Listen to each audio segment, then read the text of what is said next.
Yay, we're live. Okay, so we're here with another Cartridge Club Hangout. I am still terrible at intros, so I've got Muskie Hey, here. So, it's hey, how's it going? don't sweat the intros.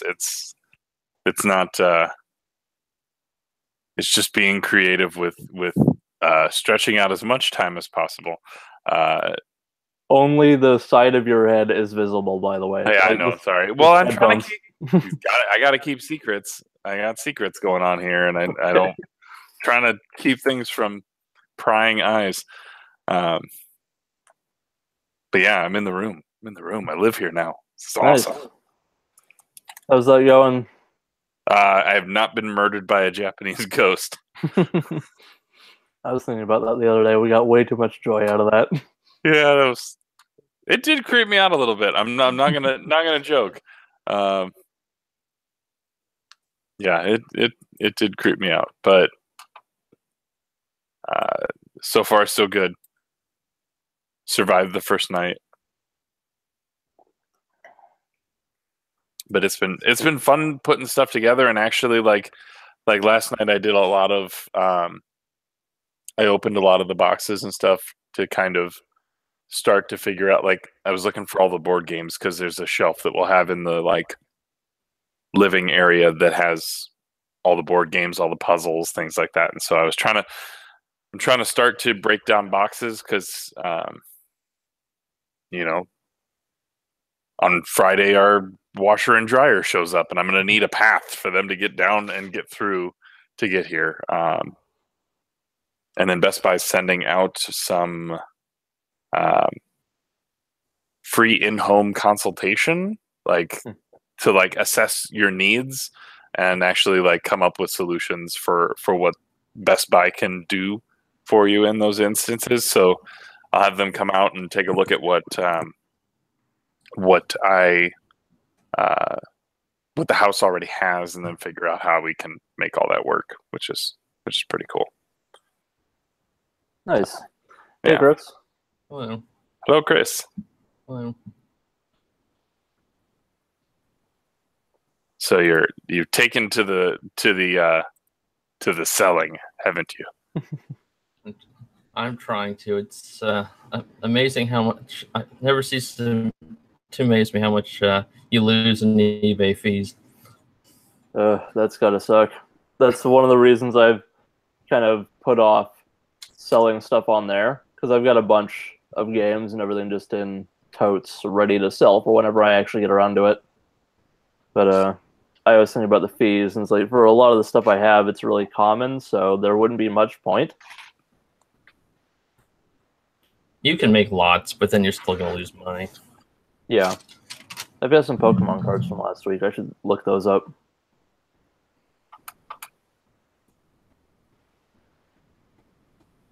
Anything else interesting been going on? I might have a buyer on my The Last of Us PS3 Steelbook on eBay. Oh, nice. Well, I mean, I have a buyer. They haven't paid yet, though.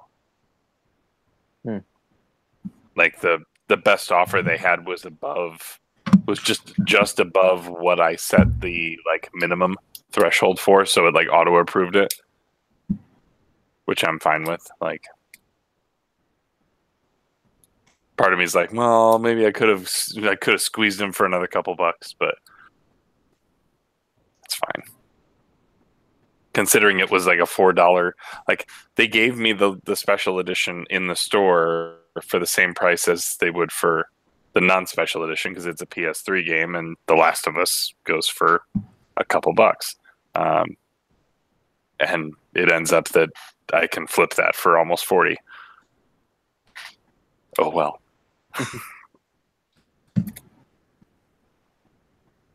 Hey, Discard in the chat. Hello, Discard. I have no interesting eBay listings, but there are some in the club who have pretty diverse offerings when it comes to eBay. So Yeah, I just sold there's this, I think it was a spice rack organizer or something. Just I think today, I thought it was kind of random. but oh well. I guess I'm kind of doing what Chris Roberts is doing, just selling whatever you can make a little bit of money off of. There's a market for everything. I mean, some things more than others. Yeah. It's crazy. But no, I've been busy in here, obviously. I got another coat of paint I gotta get put down on something before I go to bed tonight, but it won't take long. Yeah, so you guys been playing anything? I know most of you probably haven't been playing much of anything. I've been playing Minecraft. Let's just say that I've been playing Minecraft. Combination Minecraft, Tetris, Sims. That's right. Hey, these are up. These are up on the walls. That's a start. Yeah. So, taking it's funny, Troy was saying that he's looking now for inspiration for his room from mine. I'm like, well, that's funny because I drew my inspiration from his. And I was like, I said that we totally had this like Tomb Raider, Uncharted Tomb Raider thing going on. Yeah. But yeah, Discard. Whenever you get the chance, man, we'll always have a space for you. So, ooh, that is a good thought. Spice rack as an amiibo display. If you get the ones that like hold those like McCormick ones that are like that big around cylinders, that might actually work pretty well.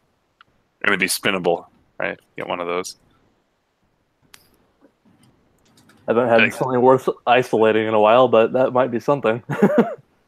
What? I missed what I said. Okay. I might be stretching for it, but doesn't matter. Yeah, I haven't really been playing a whole heck of a lot recently, but a lot of Warframe. But I also finally finished God of War. Yay! How finished is finished? Not as finished as I felt like I was before listening to the spoiler mode on Easy Allies. That I finished like the story, like the main story and everything. Okay. And I haven't gone back to listen to like all those like spoiler casts and reviews and stuff to this point. Yeah, there's a ton of them. I only just listened to that one because I had it saved and I wanted to listen to it. There's a lot of details I missed. Oh, I'm sure there's plenty that I have too. I mean, you could probably just sit in the boat and just listen. Probably. I wonder how long that would go before it actually like before they say like are you gonna row? Yeah, just prompt you to do something. Yeah. It would probably be amusing to wait and see what that actually does. But actually that was crap, I just forgot what I was going to say.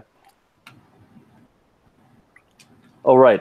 That was one of the more annoying things I found in the game, just out of like nitpicking stuff, was when they started like the long conversations in the boat, which are great, but then you get to your destination and you don't want to dock because you want to listen to the conversation, so you're just sitting there in the boat for 5 minutes listening to conversation.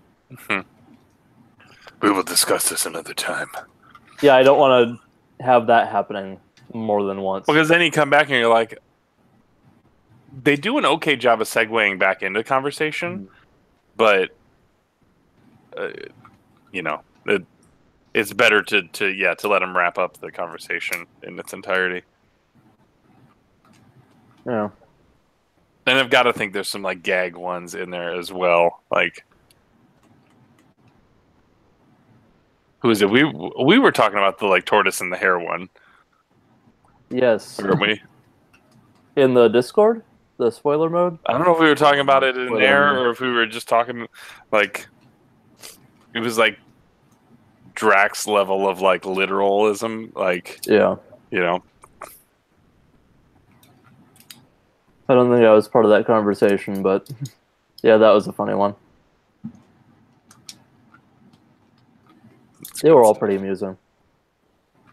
But yeah, there's details just like on like especially with the revelations at the end, then Cory Barlog, the director, he revealed like these other details that you would have been able to like see things coming, or things that you should have been paying attention to throughout the map that would have led you to some other conclusions.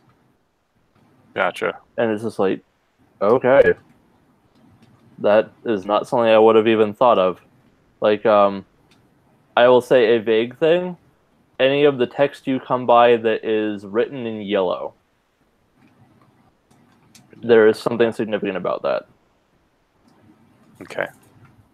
Like, usually it's in like blue or something. Mm-hmm. Oh, those ones where he has to like translate it. Yeah, boy. What does it Can say? you read it?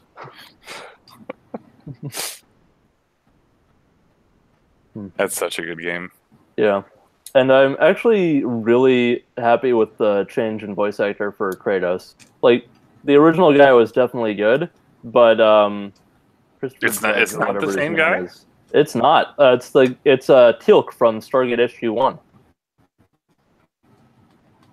Okay. I think I know who that is. Black guy with the golden thing on his forehead. Yes. Okay. That's who I thought it was. Okay. That makes sense. But it's funny to think that it's him, but he does a great job. Is guy you run into the first guy you end up fighting? I don't want to say his name, just on the off chance people are listening that haven't played it. Do we know, is he played by somebody significant? No, it has to be somebody significant. I'm just curious. Like who the voice actor is for him? Yeah, or I think it is actually. I'm just gonna try and pull that up.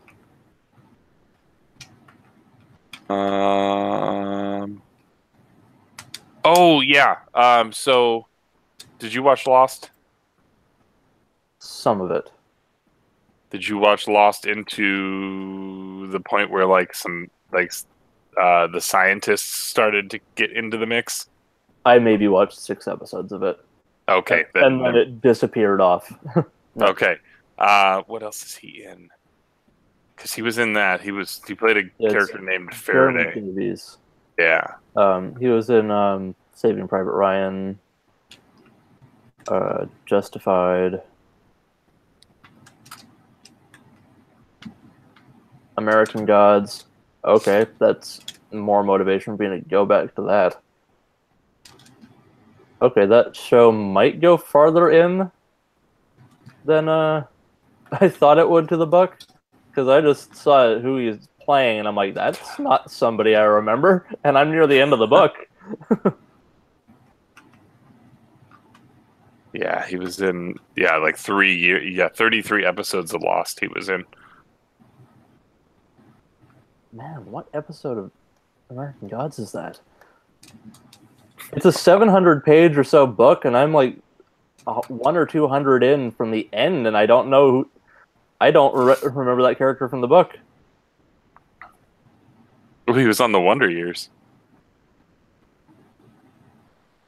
He's in Twister. Yeah, Twister and oh, last episode.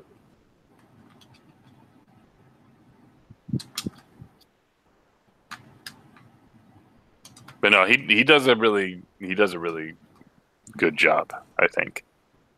Yeah. Have you watched or read any American Gods? Oh. That You could have ended that sentence after read, and the answer would have probably stood. Fair enough.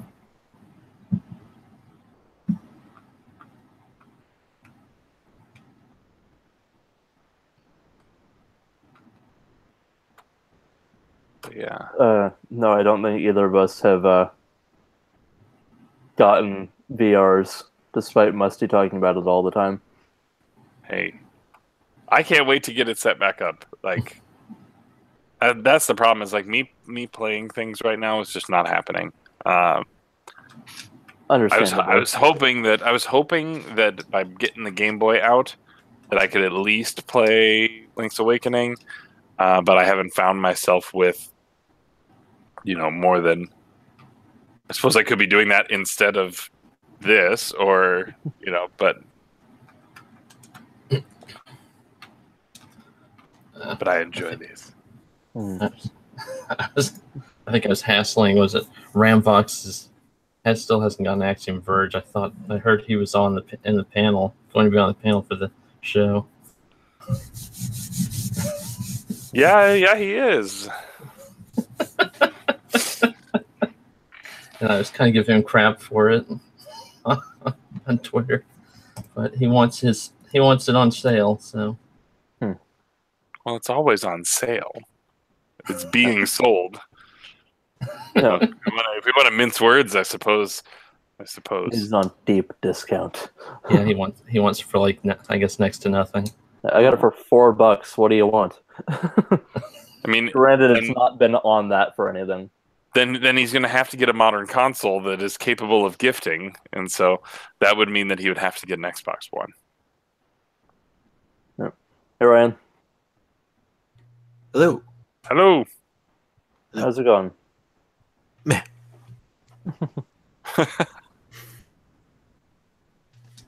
What I miss? Anything cool? Well, a lot of silence, and then we actually started the thing. Oh, I missed out on that. A little bit of house talk with Musty. House talk. A little bit of God of War discussion since I just finally beat that. Which one? God of War. Not familiar with that one. You say? And we're just getting into a little bit of Axiom Verge. Is it an indie title? Sorry, I just never heard of it. Yeah. I still need to start Axiom Verge too. I finally started it like yesterday. So. There's another game that I definitely should have been playing more than I have, but I've been progressing in that too. Well, I really, really wanted to play A Link's Awakening. That's actually, I wanted that to be a club game for some time. So I figured I had to play that one first. So, because I really, really wanted to play that one. I mean, so that took priority over Verge. So now I'm playing Verge. So both games aren't too long. So, Yeah. I think I kind of owe it to Curtis to also play Link's Awakening. I think they're both about that 10 to 12 hour range too. So yeah, I was using a guide though because I like to always have a 100% unless I'm playing Skyward Sword or and most recently Breath of the Wild because 100% in that one is like 300 to 400 hours. And I love Breath of the Wild, but I had to fill, my fill after 110. So, jeez, I think the last game I played that many hours, and it was like Dragon Quest 7 or something. Well, I usually get on a mission when I'm playing Zelda games that I always want max hearts, and I want and then of course with Breath of the Wild, the only way to get the green tunic is to do all the challenges, if you will. So I was like, well, I'm doing all 120 of these challenges. So I still haven't even done any of the legendary beasts or guardians or whatever they're called. It's been a while. I haven't done the DLC. I want to go back and do that one of these days, but I almost want to know if I should. I think you can almost play it along with the game at the same time.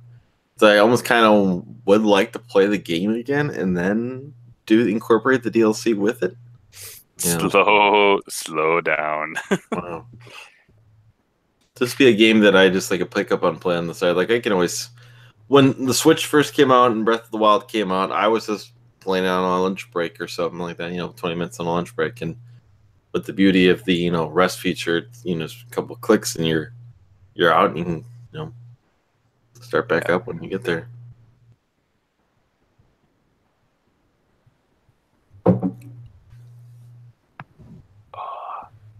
So how about all these new console talks? Has there been more new console talk in the past couple days? Just rumors. With the PS5. PS5 and then whatever the new Xbox is. Just Xbox 2. Infinity.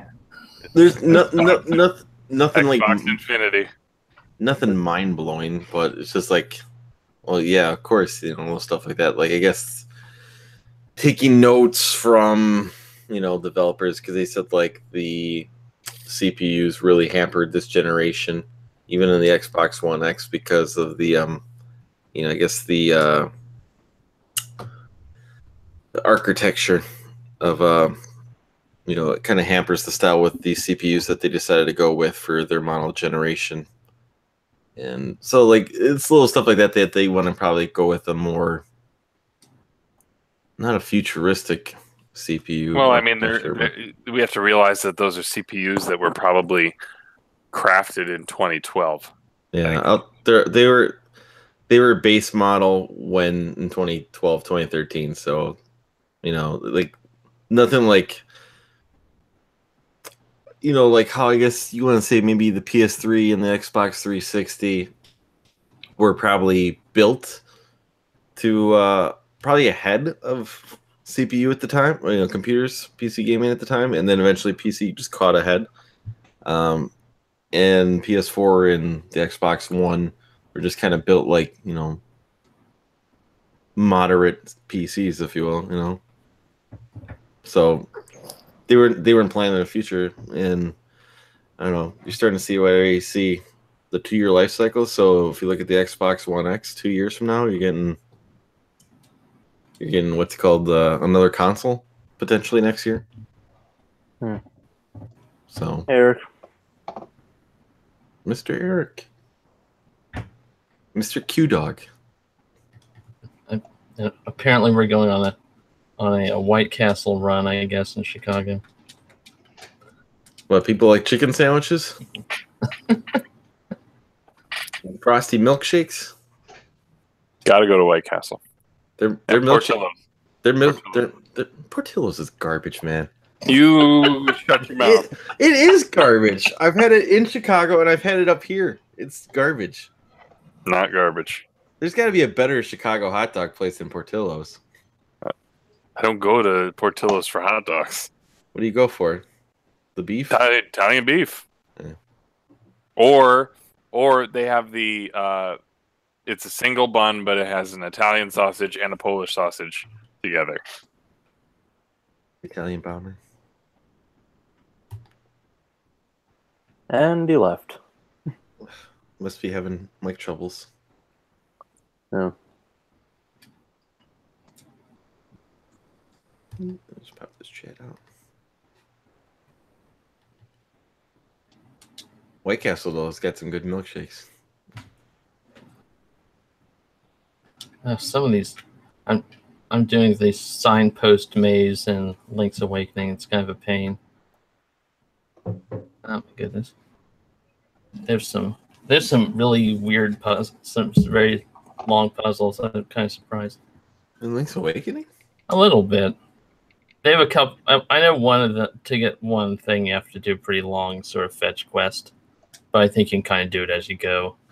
You talk about like the one where like you trade a steak for a piece of pineapple and then trade the pineapple for It's like trade do a dozen trades or more or something. Yeah. Yeah, and then I think you can eventually wait, because then if you're playing the DX version, you can there's an extra dungeon, and if you do that, then you have the choice of a tunic that we can hear you, Eric. Yep. Definitely. I can't hear your mic though. I heard the tap in there. Thumbs up. Okay. I'm muted now. So there you go. I didn't Now want I to can hear interrupt. you. Go ahead. No. So like there is the extra dungeon provides two tunic choices. One, you can either choose more damage, that you can unleash more damage, or you can take less damage. And it's better to probably take the one that receives less damage, because there's bosses that are gonna eventually get stronger towards the end that do more damage to you, and you'll eventually get a level 2 sword that will do twice as much damage. So Yeah, I have to figure out where all the seashells are. yeah, you only need 20 for that. Yeah. There's like 26 in the game. Mm-hmm.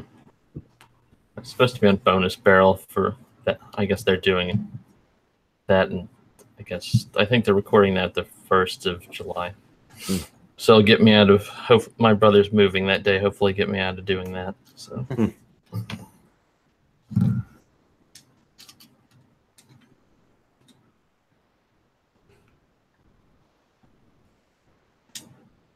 And the other thing I guess I heard for consoles is they're trying to make them faster. No, You don't say. Well, they were talking about with the interview with Phil, and he was saying he's like, and we're guilty of it ourselves with, because I guess he's not a fan of having you put the disc in and it says ready to play when the game's not ready to play, essentially, Yep. So he's said they're working on ways to improve upon that, get you in the game faster. And I mean, you essentially saw it at E3 too with the Ready Now, I think, what's it called? The Fast Start. Fast Start, that's what it was called, yeah. So actually play the game. I guess the other thing was that I saw in the news was what GameStop's exploring. I guess a buyout. Everybody's buzzing about that. I don't know. Yeah. Oh, it's the end of physical media. No more console generations. That's blah. Yeah, it's all premature for that. Yeah, it's like every time literally anything along those lines is said, it's like the end of everything. And it's like, wouldn't every retailer, aside from GameStop, have to unanimously and at the same time decide that video games are no longer viable and stop selling them outright for that to stop? Every online and physical retailer? With how fast, and I'm no expert in this at all, but with how fast, at least for your Xbox and your PS4 games, the price drop within a year, you think they would have a bigger, you could probably get a bigger profit margin off it, I mean, within the first couple of months of the year, I forgot how much. I think they're only making $8 off every game sold that's new, and that's when $60. That's why they're offering the newest games. If you trade them in now, we'll give you $40 toward something else or something like that, right? $40 credit. $40 in credit, which then they can then resell that game for $55 to the next person who comes in looking for that game. Mm-hmm. They're trying. I mean, I don't know who would take them. I also don't know what billionaire companies exist out there that would swoop up a GameStop. They were always trying. I mean, they're buying cell phones for a minute. Their store is just basically merchandise now. Well, because of ThinkGeek, yeah. Yeah, the entire middle of my GameStop is basically Funkos. That's generally a wall, and every GameStop is. Ours has a corner. Yeah. Mm-hmm. Yeah, it's actually a wall now. I think I was thinking about a couple times ago that I was there. There's always a spot in the middle at almost everyone's store that is just a clearance rack. Yeah, there's a couple of clearance bins at mine. And then buy 4 for $20. But they're first cycle this generation game. Mm-hmm. How many copies of Battlefield 4 do you need? No, I'm not talking that. I'm talking about your clothes rack that they have shirts for $10 or something like that, or miscellaneous, whatever the package game is, like your Minecraft or your Mega Man. You don't know what the character is, or mystery boxes. Yeah, those little mystery boxes and.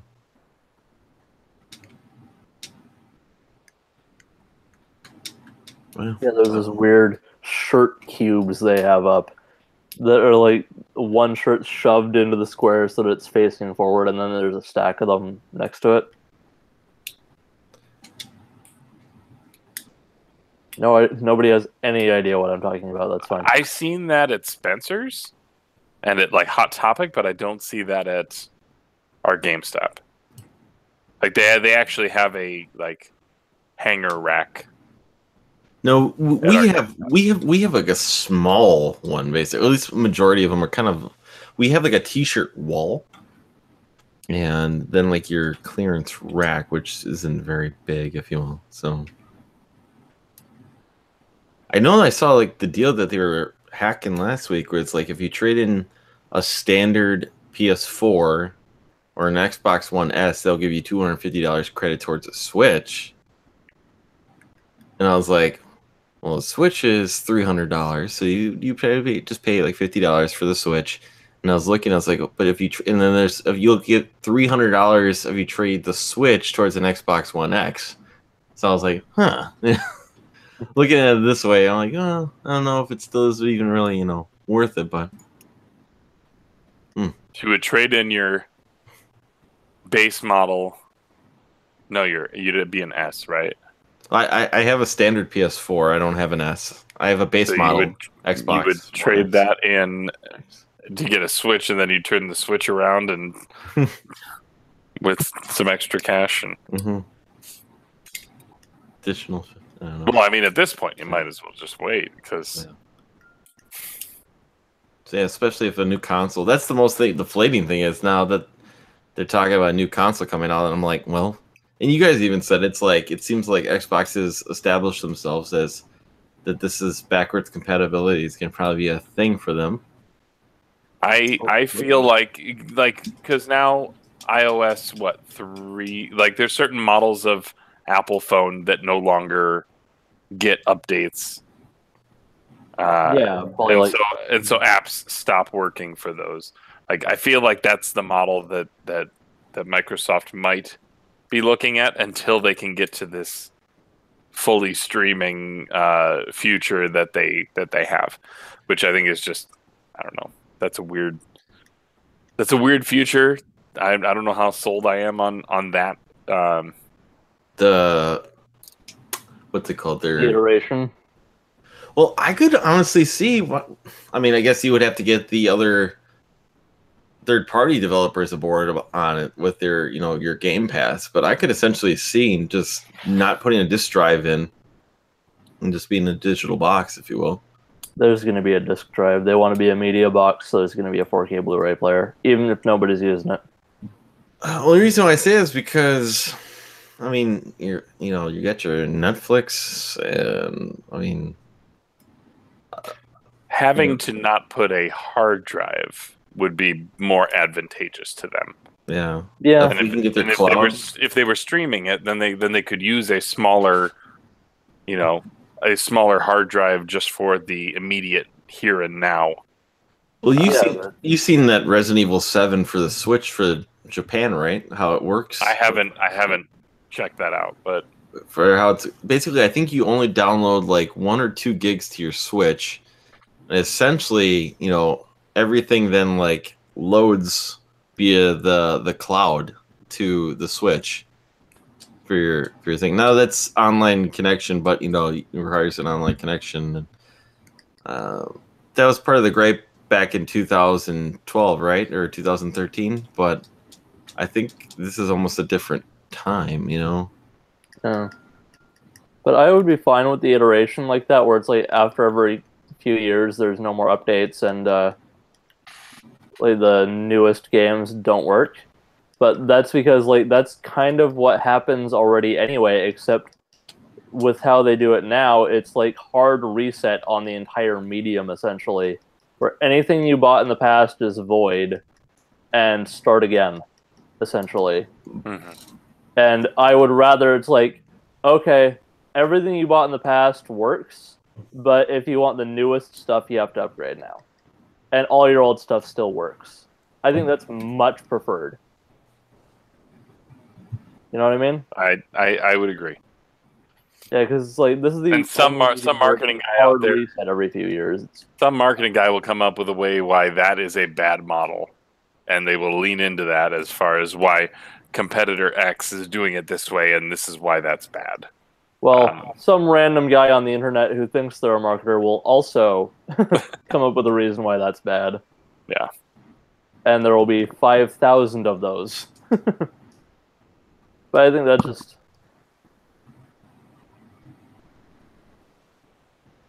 Sorry, Eric rejoined the call again.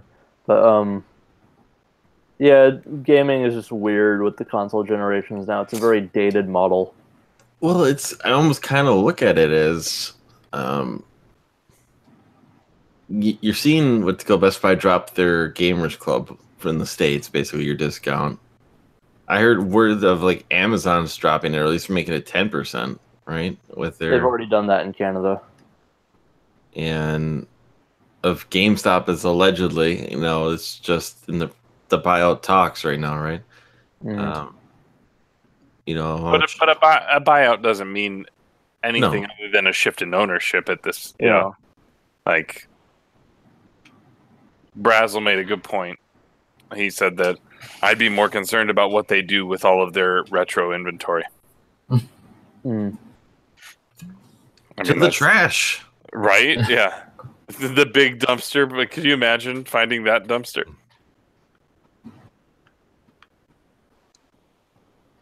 They just melt it down. I'm almost just thinking like, well, it's not good at business, but I'm like, the deals.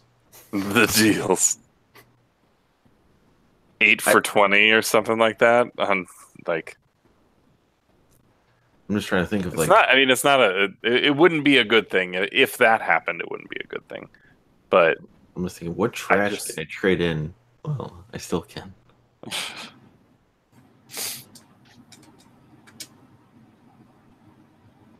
I still need to bring them my my DS games. I got a bunch of DS games to. I'm leaning toward ditching my Dreamcast too. Mm. Shame. Sacrilege. Shame. Well, I would be interested to see what you were selling for it, because I've been rocking the same 5 games for the damn thing since I got mine. I only have 5 games for it. They're probably not the same 5 games, so I'll still look. Yeah. I've got Power Stone. Ooh. Star Wars Racer. You want that Power Stone? Yes, I do. Damn it. If you want a copy of Trick Style, I'd let that go. No. Oh, I have 6 now. It's Spawn Eternal, Jet Grind Radio, and God, what's the Trick Style probably? Yeah, I don't have any of those. Next time, Ryan, go ooh on Trick Style and keep it even on the Power Stone. So, oh, Power Stone, yeah, maybe, I guess. I mean, I'd take it if you were going to throw it out. Oh man, I heard good things, but I don't know. Not really my style. Okay, yeah, Power Stone. I mean, I'll take it off your hands, but Do you feel like the definitive edition of Power Stone is the one for the PSP? Give me the Dreamcast one. I'll trade you that one. I can find you a copy of that. Didn't the PSP one come with Power Stone 2 also? I think so. Yeah, those are going up. Yeah, I have that one digitally on PSP. I see one of Eric's pickups behind him. You do? Uh-huh. It's a Saran Wrap book. Did you already do your pickups? Nope. And I don't have any, so anyone else that wants to go? I can. Okay. I guess the first one isn't non-gaming related, but I picked it up this weekend because I went to a store that I actually was trying to take at least Musty and Sean to one near here, but we didn't have enough time for MGC, and I actually went up to it. I wanted to go check it out then because I know they just moved into a much bigger store, and the new store is incredible. I went there on Saturday for the first time, and it is mind-blowing. It's essentially a toy store, but they have video games, they have comic books, they have like board games, they have everything, and it's just awesome. So I found this, which is Venom, of course, but it's the Showbiz 10-inch from the animated Spider-Man series. The 3 I wanted from this, there's Spider-Man, Venom, and Carnage that I wanted. I got Venom now, so that's something I've wanted for a very long time, and I picked them up. And then I found this for way below the normal eBay price, and I got X-Men vs. Street Fighter, Gambit and Cammy. So it's they had another one too. They had the Zangief and what was Zangief one packaged with here? I thought it was Zangief and Chun-Li, but I could be wrong. No, it was Zangief and Rogue. That's the 2 other ones they had up there, and I might try to make an attempt to go pick it up because you don't see these very often, if not ever, especially boxed unless you're on eBay. So I might try to go get the other one. So this is kind of gaming related, and then I went and picked up a game at Best Buy because I saw Matt Bandy tweet about it. That Amazon had it for about $26 and Best Buy price matched it. So I went and picked it up myself and did the same thing. Wonder Boy for the Switch. Nice. So You have that digitally, don't you, Ryan? yes, You were playing it on the way up to Barrie. Uh-huh. You didn't get the limited run edition? I did, but then I sold it to a friend who doesn't have a Switch and he really wanted it. So he's What's the market on the limited run? What's it going for? That I'm not sure of, but I know that guy he is a Master System collector like yourself, where he has every single Master System game. So. Did that one come, did that one with the Switch, did it come with the bonuses, the keychain and all this stuff? Yep, it's all inside here with the soundtrack, the stickers and whatnot. So. And you got it from Best Buy? $26. Price match? They had it in stock, or you? They had it in stock. I checked the store. Okay. I checked the store online, to make sure the store had it in stock, and sure enough, just went up, found it on the rack, took it up front. And I said, I like the price match this. Why didn't you just get it from Amazon? I don't have Prime, and Best Buy lives. That Best Buy isn't that far from my house. Yeah. Okay. So, thanks. That's it. Okay, who wants to go next? I can go. Okay. So, I went to a yard sale. I went to a yard sale. I wonder if I think there's these two older folks, and I think they must have been selling their kids stuff because I've never seen who's a collector because I found a blue Game Gear, which are kind of unusual. Yeah. They're hard to find. Nice. Isn't that like a Sega All Sports one or something like that? Or? No, I don't think so. I know there's also a Coca-Cola one. There's a white Game Gear. There's a bunch of variants. I think some of those only came out in Europe, though.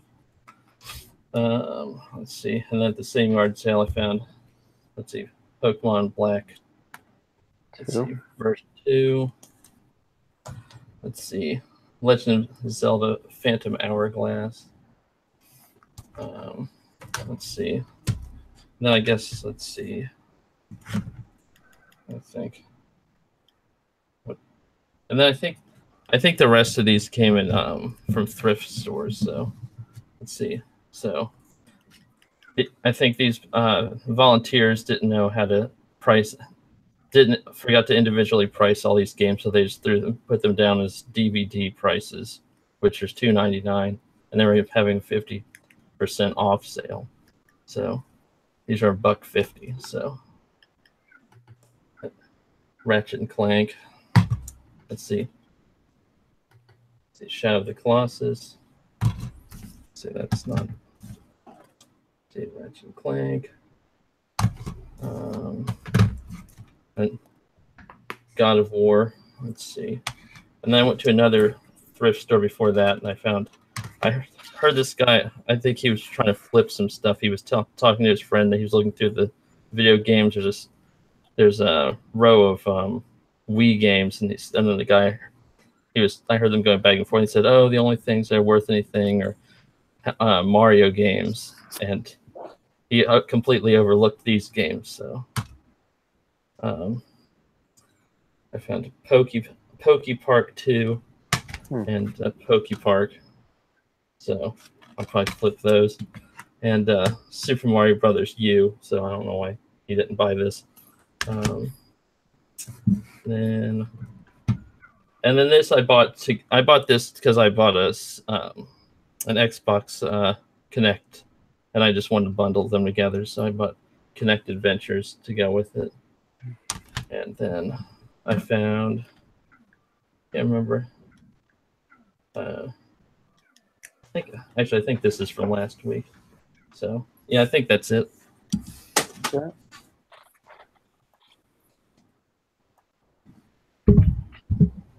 Anyone else have anything? I do not. You can't I show have your house some. again. I have some boards. I have some boards on the wall. Are you sure, Musty? I thought you said you had a big package coming soon. I didn't. It's not here yet.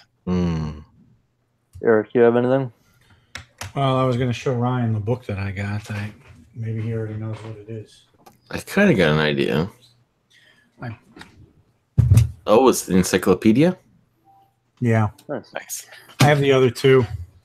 I have the Historia. That's the only one I have. It's a rare pre-order for me. I actually pre-ordered it back in October. I know. I ordered it when I. Yeah, it's a book. I ordered it when I pre-ordered it when I bought the red one. Arts and artifacts. Yeah. So I forgot about it for the longest time. I mean, it's been 7 or 8 months, but it came in today. I just opened it. Yep. Is that the same table you use to take pictures of all your games for your videos? Yeah, I didn't realize you guys can see there's I bought some new Skylanders are back there too. Do you guys want to see those? Sure, why not? No, You got them. I was expecting you to say no. Think again. Aha. I was at one point trying to get all the Skylanders, the green ones, and there's a adventure pack that I didn't have. It's a little hard to find. It's called Dark Lake Crypt. Why the green ones? These are for the original game. Oh, The Spyro's Adventure. So I bought this opens up an extra level, and then these are little items that go with it. I already have the character that went with it. And I was at my local shop, and I had these on my list like years ago, and I noticed that they had them, and they were a couple bucks each, and I was using store credits. I'm like, I'll just grab them and then just complete that. Not that I can't say I'm into Skylanders much, but what the heck, it was on the list, and I wanted them many years ago, so I just grabbed them. Nice. Maybe I can sell a complete Skylanders set to somebody. I doubt it. Those things are going to have to go back up, right? I mean, somebody's going to want to collect them eventually. There's some just like Beanie Babies. Okay, so yeah, I don't know. Maybe, Beanie Babies don't unlock game content. No, but I'm just hoping that collector market for Beanie Babies comes back, man. Because I'm sitting on a gold mine. It's only going to come back if there's nostalgia for them. Hoping somebody gets nostalgia from. Because what you want, I got them all. Okay. Oh, good luck to you. Yeah. Tabasco. Which one was that one? That's the bull. Yeah, I got that one. I got that one. Is that a rare one? That was big in Chicago because came out. Red Bull. Came out. Yeah. I got you. I got the spot without a spot. You know. There was a rainbow colored one with the peace sign on his chest at Goodwill last week for $75. What? And I got that one. But guess what? I don't think I would sell it for. No one's gonna buy it for $75. No. Because I think I even looked it up on eBay, and it's like, I think people are asking maybe like $50-$60 for it, but I ain't seen people buying it. No. Let's see. I know I got that one. I got the Princess Diana one. I got hoping there's a market for that. Yeah, it'll be when you have to sell them to a museum. It's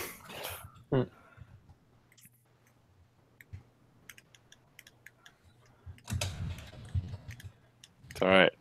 Well, hopefully in October we get to realize what all this Toys to Life stuff actually comes to fruition, and Starlink will show everyone the truth. It didn't work for Star Wars, Marvel, or Disney. So, or Lego, which had Batman, Lord of the Rings, and the A-Team, and Ghostbusters, and a poorly put together game. Lego Dimensions was a bunch of unfinished games put together. That's fair, but still, like the properties alone, Yeah, should sell it. but I thought it's all about the game. Isn't it all about the game? When you actually get the game, yes. But if it's just in a store and you're trying to sell it, the properties matter. Sure.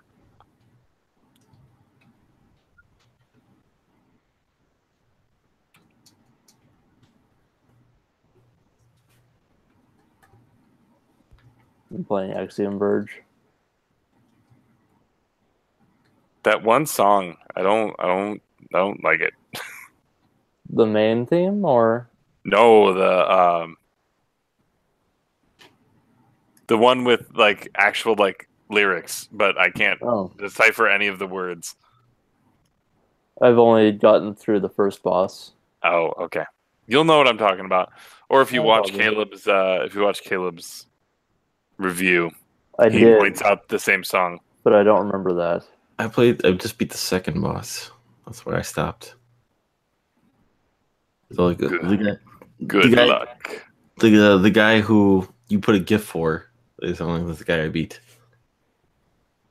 The Dean did? No, that you put out, I thought, a GIF of for your 3-word review. I didn't. That was Dean. Oh, okay, then that's the one. That was I replied to the 3-word review request, which had that guy, which is like a big 2-legged guy with a big arm. Yeah, that guy. Is it 2-legged? Big, like, I don't know. He's got the cannon on his feet, basically. Yeah. And then he's got I don't know, stuff like that. I don't remember his name. Basically, he just says you're a demon, and then you're like, "Whoa, can we just talk?" So that was a conversation, and then you start fighting him. That was also the first boss. Was it? Yeah. Well, it explains why he's a lot easier. The first one was the little like worm guy who's like, or it's almost like a floating like a maggot worm or something like that, and it shoots floating tech worm. Yeah. I was gonna say that I think all the bosses pretty much shout demon. Yeah, that was. I assumed that was a running trend when I saw that. hive mind.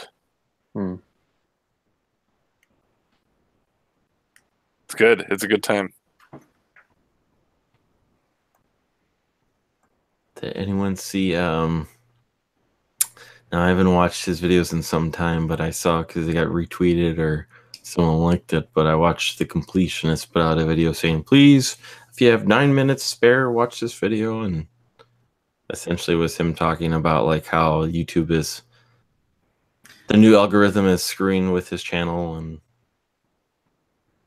whose channel? The completionist. Oh. He said he might have to let go of people, even though he's like a month away from 1 million subscribers. Yeah, I was gonna say he puts a ton of resources into that channel. He says he goes, I usually try to do videos where if there's a new comic book movie, I'll play a game that's in that series that relates to it, and that stuff used to work in the past, but ain't working no more. And he's like, I don't want to play Fortnite, just to get clicks, and I don't want to put boobs in my thumbnails. He's like, so I can either play Fortnite or I can try doing stuff that I want to play, but I don't think it's going to help with my algorithm. So I heard algorithms. Yeah. I had to take my headphones off and mute for a second. No, it's essentially it frustrates me that big YouTubers, and I will label him as big. He is. Well, if you're essentially a month away from 1 million subscribers, you're big, Yeah, you are. But like to hear he could probably fund his channel and turn off all of his advertising on YouTube, like just with like Patreon. I still don't know who you're talking about. Completionist. Oh, okay. Anyway, hey Bill. Howdy. Hello, Bill. I heard boobs, so I came in. Ears were ringing. Yay! Hi, Bill. Boobs on thumbnails, I think is what. Oh, okay. That'll get you every time. Every time. But I don't know. I hear you hear the complaining of the people who have lucked out. Granted, yes, he puts in a ton of effort to what he does, so I'm not trying to diminish that at all. But it's like one of us would like love to have a day's worth of his growth, right? He said he's been doing this for 7 years, and to me, it comes off like he's burnt out. But I think he's so far in, he can't just quit. You know, it's one Well, of those that whole things where it's- that whole thing with Greg really screwed, I think, what he had going. Like that really was a setback. Mhm. It then forced him into a whole, like, he's like, no, I'm going to do 4 videos a month on top of this and this. I mean, like, maybe he overcommitted. Yeah, but then once you commit to a certain number of things, you can't go backwards because otherwise people will say you're not producing enough content, right? That, yeah. You'll get the fraction of it that's like, we'll support you, whatever, take time off if you need it. You'll get the fraction where like, if I don't see you on Friday morning by this time, I'm out. Yeah, you used to care. Well, it's always that balance, I guess, because I remember, was it the classic? Was it? Classic gamer? Yeah, classic game room. He was trying to do. He basically did one every day, and I think it's kind of diminishing returns after a certain point.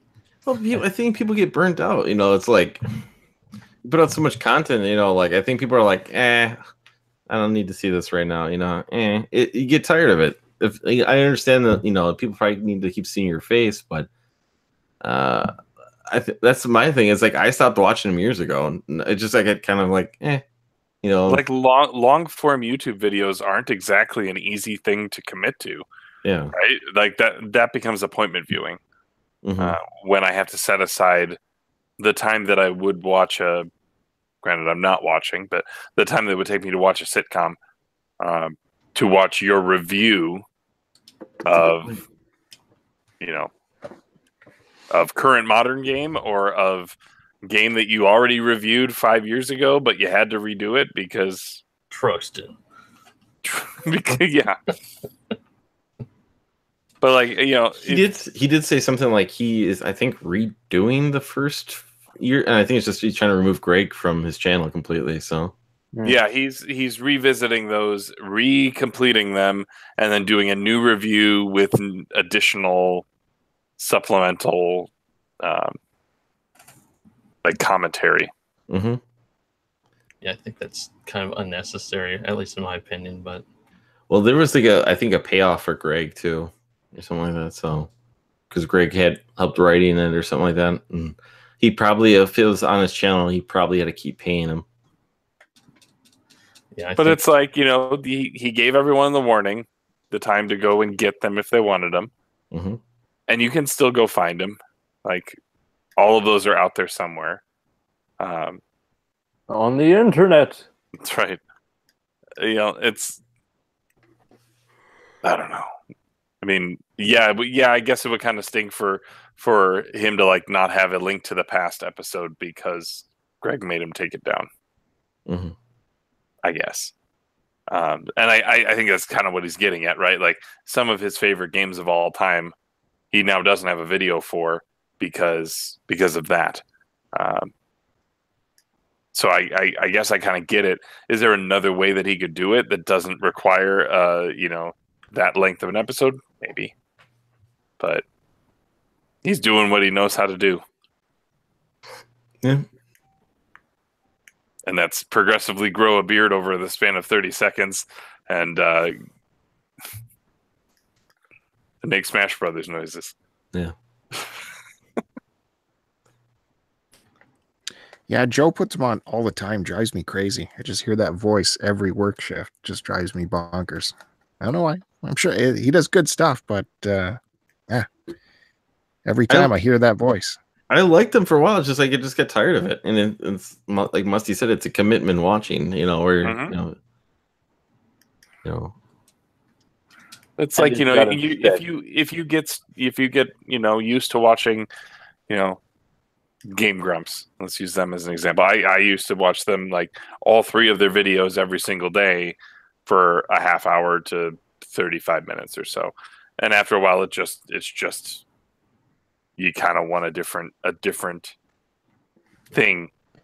And then you start to slide off. You know, it's hard to get back on to that type of a cycle when they're churning out content that quickly. That's why it's funny to hear some people who are like, I gain more viewers when I don't put out videos than I do when I am.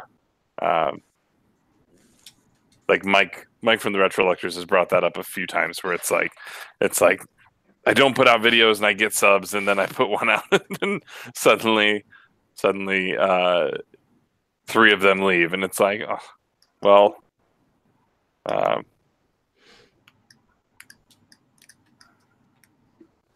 well, it's the whole Who Wants to Be a Millionaire thing, where that was big as anything when it first came out. It was once every week or once every couple weeks, something like that, and then they just started putting it on every single night, and it just died. Mm-hmm. It's way too much. That overkill. You're right. You know, it was fun. Yeah, it was fun watching those once a week, and then they bring the guy back, you know, because they ran out of time, you know, and continue on, but yeah, just burn you out. Because he even sounded like a burnout. He's like, I'm not going to much conventions, but then he listed off like 12 conventions he's still going to. So he's like, I'm done with going to conventions, and then I hear he's like, I'm going to this one, and Portland. I'm like, Run out late.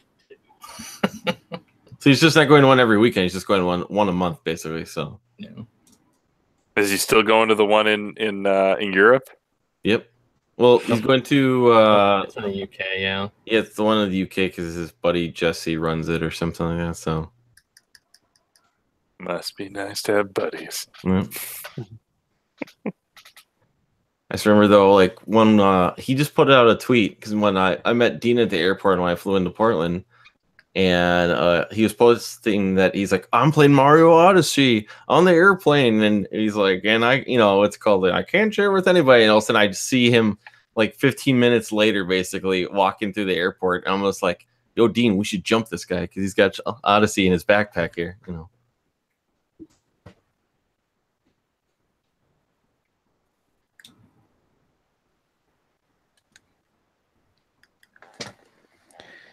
Well, we can talk about how Sauce can't drive a Warthog. Has that been brought up yet?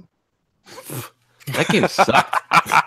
That was pure shit, man. And I had someone to defend me. That was not the only person that said that sucked. So Wait a minute. Halo, the whole game is pure shit? Is that what you said? that Warthog is pure shit. Oh. Let me ask this, since we're talking about the Warthog. Doesn't the Warthog control exactly like the main character? Pretty much, yeah. You push up when you want to move forward, and you use the right stick to steer it. Yep. Yeah. I mean, I think it didn't occur to me until you guys were talking about it, but I think they didn't do anything clever. They just made the Warthog control exactly like the rest of the controls. Really floaty and well, yeah, flip over. Yeah. No. Look, I can get why you don't like it. I personally, it took a while because I'm with you, Ryan. I mean, you should maybe hit the right trigger for gas, but I think they just made it control exactly the way Master Chief controlled. Anyway, I found turning to be a pain in there, and Halo's awesome. That's the charm of the Warthog. It's going to flip when you got this giant guy driving it. Come on. You got to be careful. Yeah. Charm. That's all. That's a. I can't believe you don't like Halo. It doesn't stick. I've played 2 games in the series and nothing to stick with me yet. So what was the second one? I played Halo 2. I played 2 games in the series. So, and well, so far. Sorry, I didn't know that implied the first 2. I thought maybe you played 1 in Reach or something. No. I played the first 2.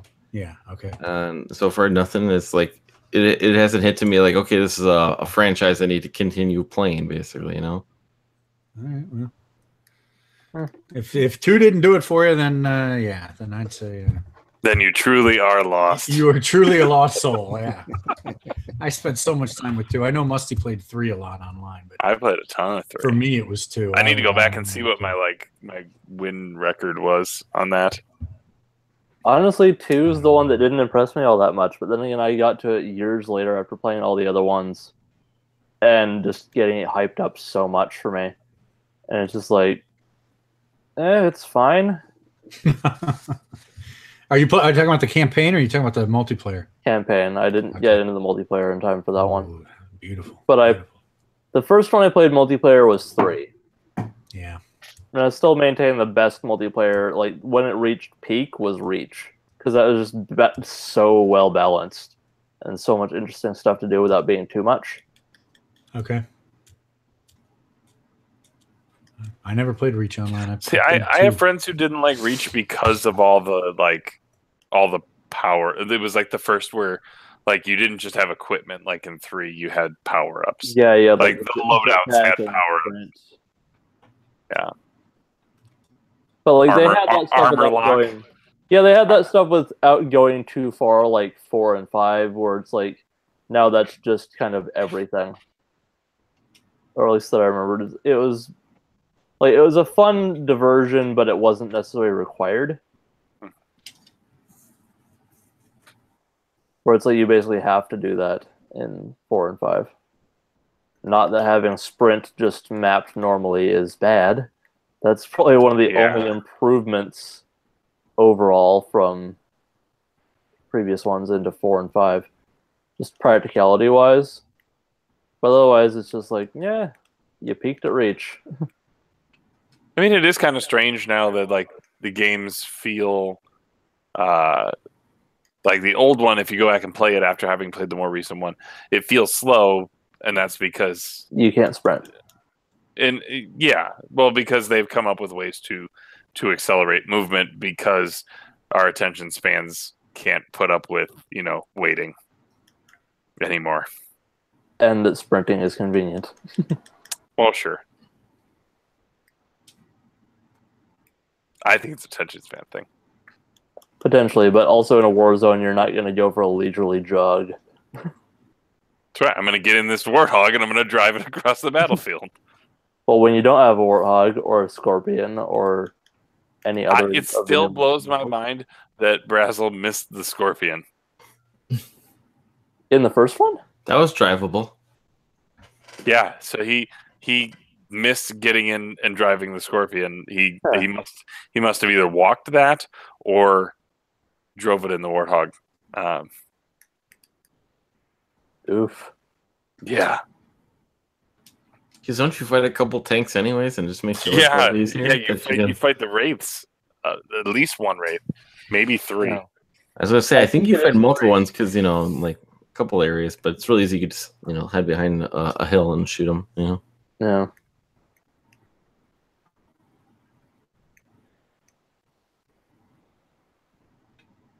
Yep, so the Warthog sucks. It does suck when you're like trying to do like one of the final rush levels and not tip over. That level, last level was just pure shit, man. That last level was just pure shit. Get good. Get good. Why bother? Get good. Why bother? Wow, I'm surprised. I would never have thought you wouldn't be a Halo fan. I tried 3 times now. 3 times and it still isn't. Which one did you play this last time? Halo 1. I've beaten the anniversary. I mean, the anniversary or the original. So I've beaten the original twice because I told myself it's one of those cases where I was like, I gotta like this game. Everyone seems to like this game. It's gotta be good, and it just didn't sit with me. And then I was just like, the bros sat that one out, so I had to play it again. Yeah. They sat it out. I tell you, those guys. Well, I'm not surprised Ryan didn't like it. Really? Oh, I guess. Hey, that was the first game I bought when I bought an original Xbox because of the hype. So yeah. How soon did you buy your Xbox, Ryan? After at launch? I bought it probably a year after it came out. I know I bought a GameCube on launch, and then I think I bought a PS2 like a month or 2 before I bought an original Xbox because I was very anti PS1 at the time. So was your first of that generation? Yes. At launch, okay, and then a PS2, and then an Xbox. Yeah, I bought the PS2 mainly because of the DVD player, and then start grabbing some titles like Twisted Metal Black and I'm trying to remember a couple other titles I bought right away. I remember Darkglow was one, and I hated it. I bought it because the guy looked like Link on the cover. And then I was like, this game sucks. So I flipped that. And then, man, you were just... Is there any other Cartridge Club games of the month that you want to just, stomp on right now, Ryan? Well, I'm playing Axiom Verge right now. So, there's time. But you're only at the second boss. So, plenty of time for you to... Plenty of time for me to get some, shit on my feet here to stomp on,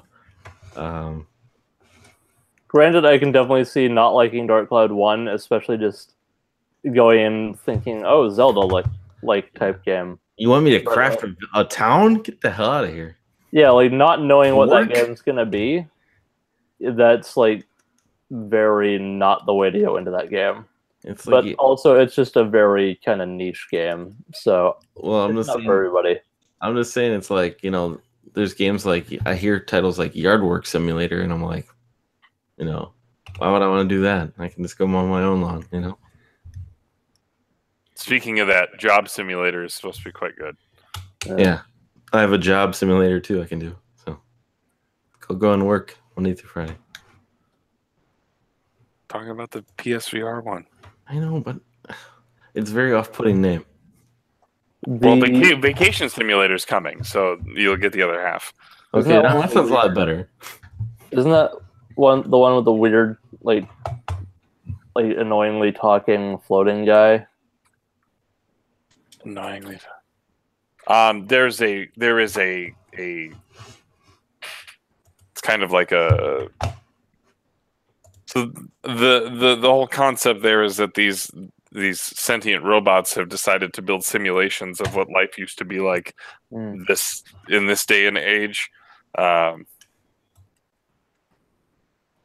that's what that whole concept is. But yeah, there's he's almost like a tour guide in a museum, if you want to think of it that way. Yeah. Maybe. I don't know if that's a really good comparison. Probably Yeah, not. but if it's the character I'm thinking of, that really put me off of it, just because I didn't like the kind of characterization of it. Just seemed really irritating. But Bill, question for you here. So are you happy that like you got a little friction finally going in the Cartridge Club? You know, because I remember hearing you complain saying you didn't like it, that everyone always just seems to like the game of the month, basically. You wanted a little bit more diversity in there, right? Yeah, that's true. Yeah, that's good. Yeah. So you didn't listen to the episodes for Secret of Mana, Shadow of the Colossus. I did listen to Shadow of Colossus. Yeah, no, hey, you guys did a good job on the show. I'll give you that. I just wanted to bust your chops over not being able to drive a warthog. Hey, I did it. I beat the game. I got the credits. Just I don't think it's very good.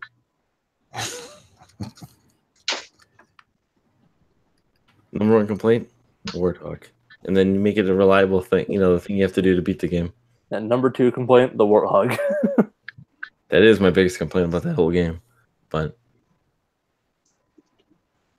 I'm gonna go get a paint roller. I'll be right back. we're gonna see Musty Paint in here. Yep. Ooh, all right. Shirtless painting. Nope. What was Tim Allen's rival on Home Improvement? Bob Vila or something. Yeah, we're gonna get a little Bob Vila experience here. Yeah. Well, once we reach our paint drying segment, we'll have peaked.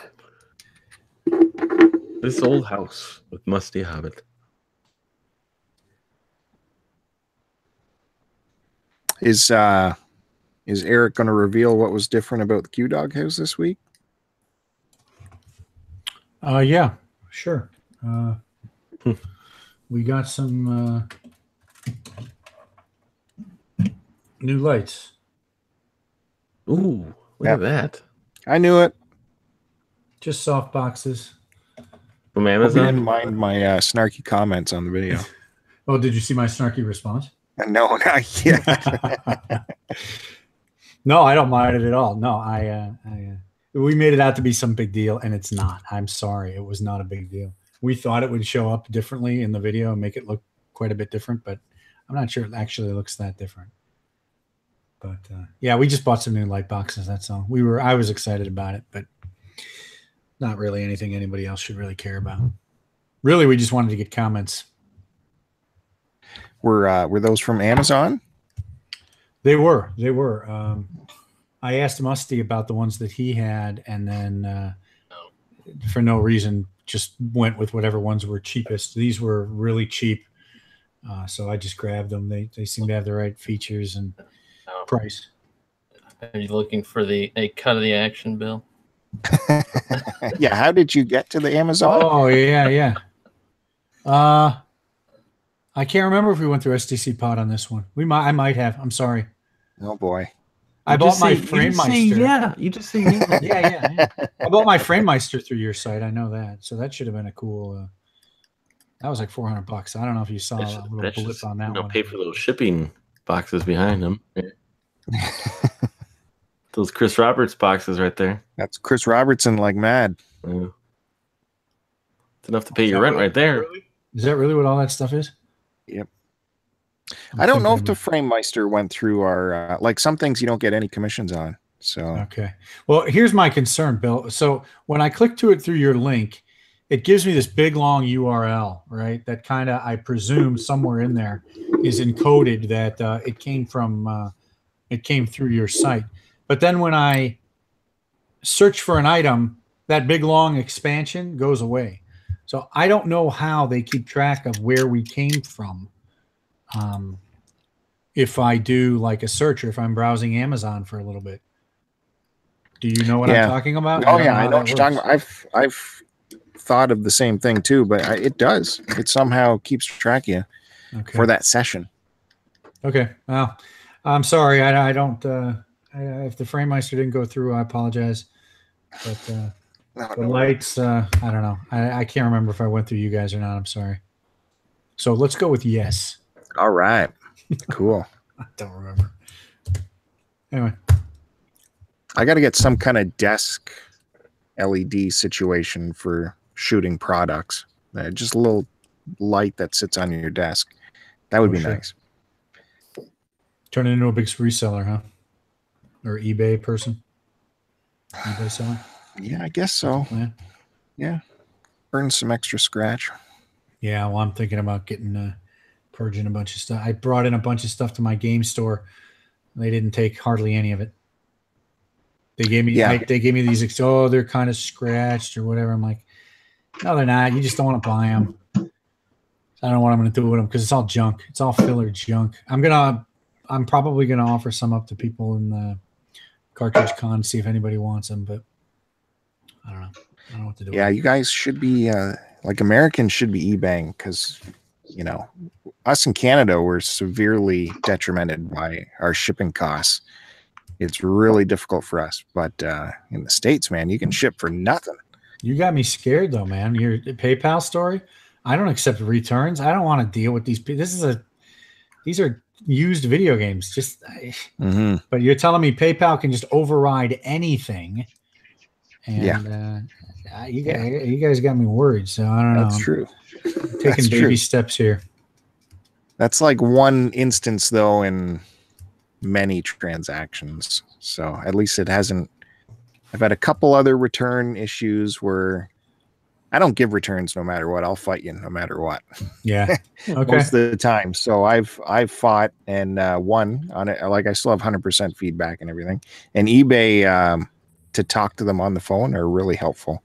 Oh yeah. They'll totally side with the seller any day of the week. It's if it goes past eBay and goes into PayPal, that's when the tables turn. Okay. To the so you did side. have to suck up that camera return, right? Yep. Yeah, for sure. But then I resold it for more money. Well, it's the scam return that I'm worried about. Yeah, I send you back a box of rocks. Go ahead. I still haven't tried to sell any expensive cartridges or anything like that. I'm still hesitant to do that, but yeah. You know, a lot of my stuff are $15 and under, just chipping away at it. All right. Well, I've got this console I'm sitting on. I asked the Dollar Dorks. I'd like to hear their take. But this is a several $100 item, and it's going to be expensive to ship, and I really don't feel like messing around with people screwing with me on this one. What console is it? I have a new. It's brand new. It's never been touched. It's a Wii blue Skylanders Giants Wii bundle. It's the blue console with the Skylanders Giants built in. Target was clearancing them, and I grabbed one. And I've never touched it. I've never opened it, and I'm thinking about getting rid of it now. According to eBay, there was one on there. I can't remember if it was the sold or if it was just to buy it now, but it's worth about $300. So I'd like to see what they have to say about it. I'm a little bit nervous about sending such a valuable and large item through the mail. I'd try it. Put And some it's insurance sealed. on it. Put some insurance on it. Yeah, it's totally sealed, so they can't tamper with it and say, Yeah. it's like factory sealed. Does it have a wrap on it? Oh, that's the thing. I don't know. It's not like shrink wrapped. It might. I don't think it does, but it might have like tape over the seams. But the thing is I've had this experience I got it at Target, and Target locks all their stuff up, and I've had experiences where they don't. Some stores have tape over everything, and some stores don't because they know they're going to lock them. I'm talking out of my ass. I'm not really sure. I'm under the impression that certain stores that lock up their stock, they don't always have seals on the boxes. And that's at least my experience with Target. And I don't think it's just because I've been buying things that have been returned. But anyway, I asked the Dollar Dorks to see what Chris and Derek have to say about it. And I got your advice. You said go for it. Yeah, I'm going to probably try to sell some small stuff first and build up sort of a recent seller. I haven't sold or been on eBay in probably a year and a half now. So I like to get sort of recent feedback rolling again before I sell something really big. Does that make sense? Yeah. Think that matters? I don't know. Well, yeah, if you take a claim to eBay and you have your record behind you to back you up in your claims, it always helps. Yeah. Yeah, my record's really good. It's 100% right now, too, as a buyer and a seller. But I can't remember if it was you or Chris talking about, I think it was probably Dollar Dorks again. Nobody's leaving feedback, man. I mean, I used to get feedback for everything I bought, everything I sold, they'd give me feedback. Now it's like 1 in 5 or less give you feedback. That's true. Although I am inserting notes now into my packages, and that seems to up the ante for feedback. That request feedback or just a personalized note? And personalized handwritten note in the package. Thanks for buying, and I'll be sure to return feedback once you leave it, kind of thing. Okay. And now I'm at about 50% getting feedback. So. I'll do that. I put notes in them, but usually it's just the receipt with a, I'll just write thanks, thanks for your purchase or whatever, and put my name on it. But I don't ask for the feedback, but maybe I will.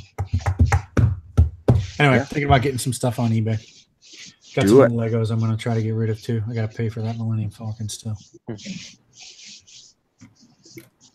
Something I was thinking of trying on and putting on there recently was that copy of Troubleshooter on Genesis that I picked up a few weeks ago.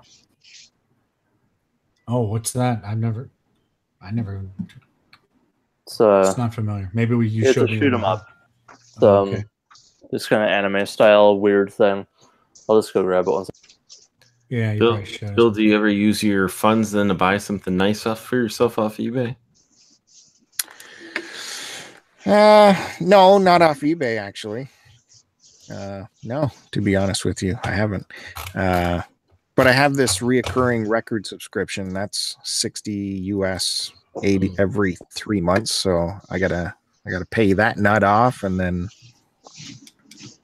I've just been building it up. I hear you. This is that game I was talking about. Oh, hang on. Sorry. Very 90s cover. Oh, yeah. And it's Vic Tokai is the company or whatever. Oh, nice. But apparently it goes for something around like 40-ish, which is not bad for a thrift store pickup. Absolutely. I also got a copy of Adventure, but that's probably only like 10 now, even after Ready Player One. Came back down again, huh? Rebound. No, I'm just guessing. I haven't actually looked it up. I only paid $5, so if it's back down, I don't really care. I mostly picked it up if anyone in the club was looking for it. I could give a deal or something.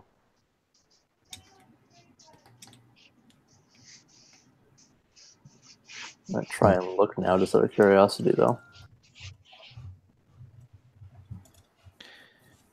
Well, I just picked up the Beatles Rock Band Complete Limited Edition bundle, and it's a massive, massive box. Yeah. I'd like to. It makes good money on eBay, but I don't know how I'm going to ship this thing. It's a monster. How's the box not going to get mangled, even inside of another box? It's just huge. Now wait a minute. It came with the drums, the microphone, the guitar.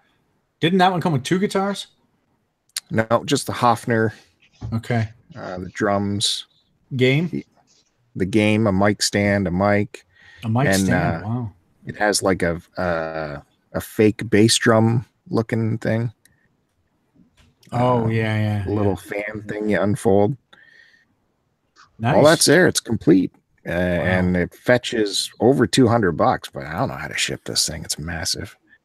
Why not just bring it to Barry Game? Hope someone there grabs it. Could maybe. I don't think there's a market locally for that kind of stuff. So you're looking for a bigger market. He's got to work that day. You can't. You gotta Can't make the August one. Working for your realtor or something. No, I'm off. I will be there. I'm definitely off. I can only speak for myself. Yeah. Yeah, this adventure is still like 10-15 Canadian, I think. So $4 American. Probably not too far off.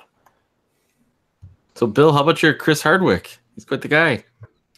I think he's being railroaded, man. What? What's going on with him? He's in What deep happened? doo-doo. For what? An ex-girlfriend has alleged that he, had her as a kept woman. He expected sex from her, of all things, and expected her to be home at night. Okay. And There's a little more to it than that, but please, what else does she allege that he's not even allowed to defend? But... Exactly. She said, I got to remember I'm on a live stream here. Which is why I don't want to really say anything. Yeah. The exact details on it. But for the dude, there's nothing for you. You can just go and hide. There's no defense. You're not allowed to have a statement. There's nothing you can do. It's I don't know. And I remember seeing his ex-girlfriend on some of his shows and stuff, and she seemed like I don't want to say, but she was a part of Machinima because as soon as I saw her picture, I recognized her from some shows that were on Machinima. I just think he's being railroaded. I feel bad for him. Is this his wife? No. Not somebody he was married to? Okay. Ex, yeah. Just an ex-girlfriend before? Is he married now? He is to some, yeah. Okay. He married into the Hearst family. Is that right? One detail that I do know is that she never mentioned him by name. It was only like other people putting that together. Right, but it was extremely specific about him. It was extremely specific if you knew who she was talking about. Well, it's not like their relationship was a mystery or that people didn't know that they were together. Fair enough. But again, I don't really know the details. But it seemed like there was some credibility to it when I read it. I didn't see any credibility when I read it. It just seemed like There's a text message today now on TMZ. It seemed like there could have been credibility to it. I don't know either way, but it seemed like it was possible. Well, it's she say he say is what it is. Yeah. I haven't looked into it since Sunday, so I don't know if anything new has come up. But all I saw today, I just saw a headline saying because she released it via. I don't know if she released it, but TMZ got a hold of the breakup text allegedly. So.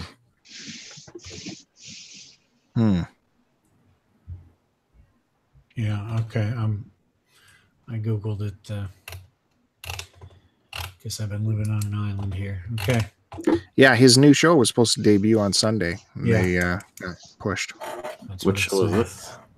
A new talk show, new chat show, basically the podcast, but on television. Is it called Talking with Chris Hardwick? Yep. Yeah. People, it says in this article, people who tuned in Sunday night to AMC were greeted by a terse one-sentence message. One-sentence message on the screens. Talking with Chris Hardwick will not be seen tonight. Okay.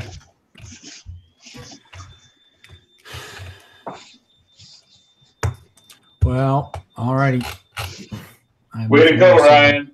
Sorry, it was a headline. Way to go, man. I know Bill was a big Nerdist fan, so I figured I'd ask him. That's the guy that you pissed off on Twitter, isn't it? Let's talk about that. Oh, that's right. See, I knew this guy was no good. He got mad at my buddy Bill. He's got a quick temper, that Chris Hardwick. I knew that's it. Some STC pod trivia right there. There you That go. is. That's an old one, I think. Mm-hmm. I remember that. All right, sorry to bring up such a painful memory. I don't need to bring it up, but I recall there was a story there where you hate to. I sympathize with you there. You hate to tweet out to a celebrity and have them come back at you. And like, hey, calm down. It's just a joke. Yep. Quick trigger, Chris Hardwick. What'd you say, Ryan? What was that? He's a quick trigger. Oh yeah. Yeah. Well, what can you do? All right. Now who's more popular? Bill. That's who.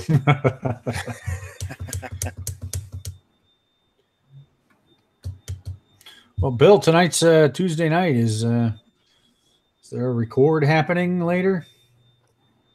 We will do a Wednesday. record tomorrow night. Tomorrow night. Okay. During a lunch break at work. I got you.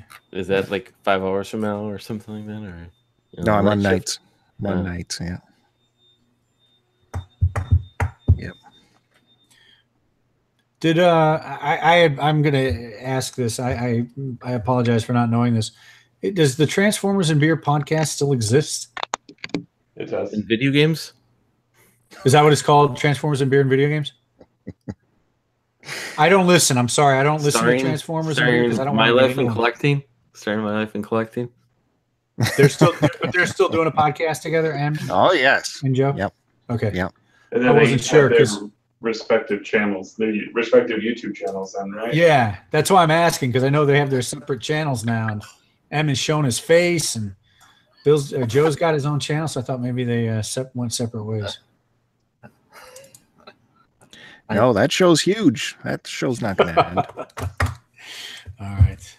Now you guys are huge. So is STC Pod. No way. Nope. Half Anyways. of them won't even travel out of the country.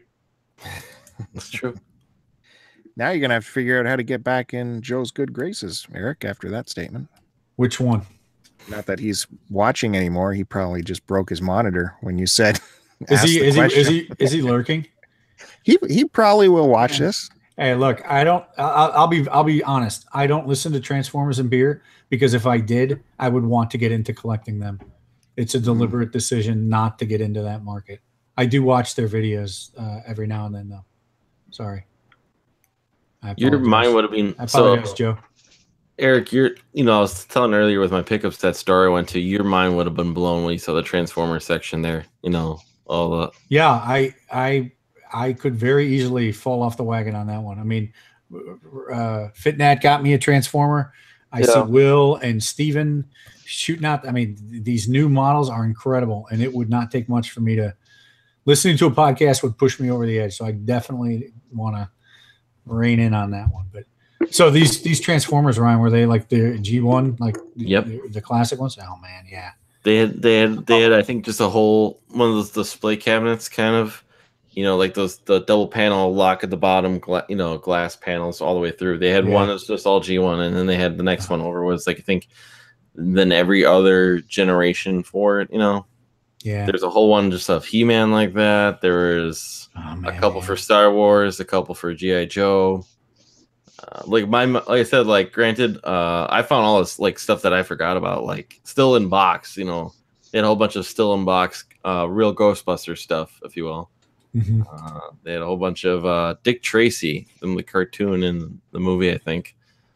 Captain Planet toys and RoboCop toys, and I was like, man, So stuff next Midwest. If you want, man, like I even Chicago, if you want to come up for the day or something like that. This place will blow your mind. I am thinking about going back up again this weekend just Wow. because there, like I said, I passed on Video. the other X-Men versus Street Fighter that was still in box. You know, this guy. Show it again because they had another one of these, and you never see this, you know, stuff still. And then they had I saw these Batman action figures that I remember having as a kid, and I was just like, wow, I haven't seen that in probably 20 years.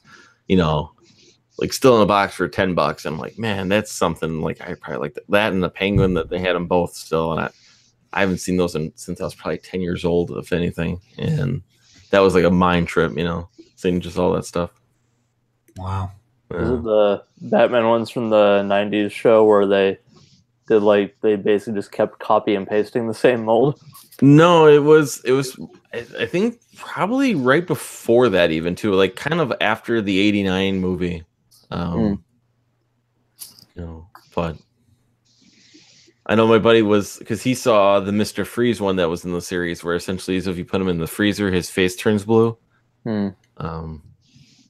So it was like, I don't know, it was really cool. So cool. Yeah. Sounds like a good place for the mighty Q-Dog wallet. Mm-hmm. It knows no bounds. I am on thin ice. No, I'm still on thin ice. I mentioned. How much of a temptation was it after playing with that Blitzwing? To get into the Transformers? Yeah. A lot. I mean, I started, I was looking in, you know, toy stores. I'd go look at the Transformers, and I almost pulled the trigger on, you know, like a beach. They had released a Beachcomber and some of the little mini Legends figure. Yeah. Beachcomber's really good, actually. Yeah, I know, and I had the original at G1, and so I had to put them. You know, I had to step back and put them down and walk away, and so yeah. But the thing is that I think that Blitzwing that you got me is one of the best ones. I mean, I looked at some of the other triple changers like Astro Train and I think they call them Octone, and now they have issues. Yeah. Blitzwing is definitely the best one. So except for those knees, but other than that, yeah. Once you get used to it, it's fine. But some of the combiners, man, are like the Bruticus. Somebody was showing up Bruticus or something. I got Bruticus. Oh god, they're gorgeous. Yeah, it's almost perfect. Skyrain is kind of mediocre. Like, he looks good combined, but the sum of its parts not so much. Which one? Skyrain. It's a new combiner that they did in the comics. Basically an excuse to make another line of figures in the Combiner Wars. Yeah, okay. Skylynx is the middle bit, which is probably the worst figure in its separate state. Yeah. And Wheeljack, which is a terrible Wheeljack. Hound, which is basically Swindle or whatever the character's name is from Bruticus. Yeah. And God, what are the other two? He's behind a bunch of stuff. I don't want to pull him out. That's all right.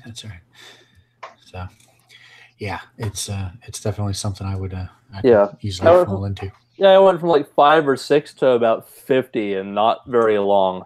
That's what I'm talking about. Yep. Yeah, but if you see like a couple underappreciated Legends figures, I like those little ones because they're not very much, but there's a couple really good ones. Mm-hmm. Like Sea Spray was such a freaking shelf warmer at one point, but it's like I finally picked up Sea Spray, and it's like, for such a corny character, this is a really good Transformer. Yeah, like it's a perfect representation of that character. And same with the Sharkticon, they called him Gnaw, but it's like he looks so G1, and like he's just blocky and gray, and it looks kind of terrible, but also great. And the face sculpt is really good, but it's like it's G1 and blocky looking without being a bad toy. Like, without being kind of janky, you know how like the original G1s were, where it's like they look kind of cool, but they had issues because they weren't like super advanced yet. Yeah. Yep. Yeah, the Sharkticon looks really good, and the transformation is decent. Cool. Yeah, my brother had the G1 Sharkticon. I actually have 5 duplicates now from that eBay listing. I got a bunch from.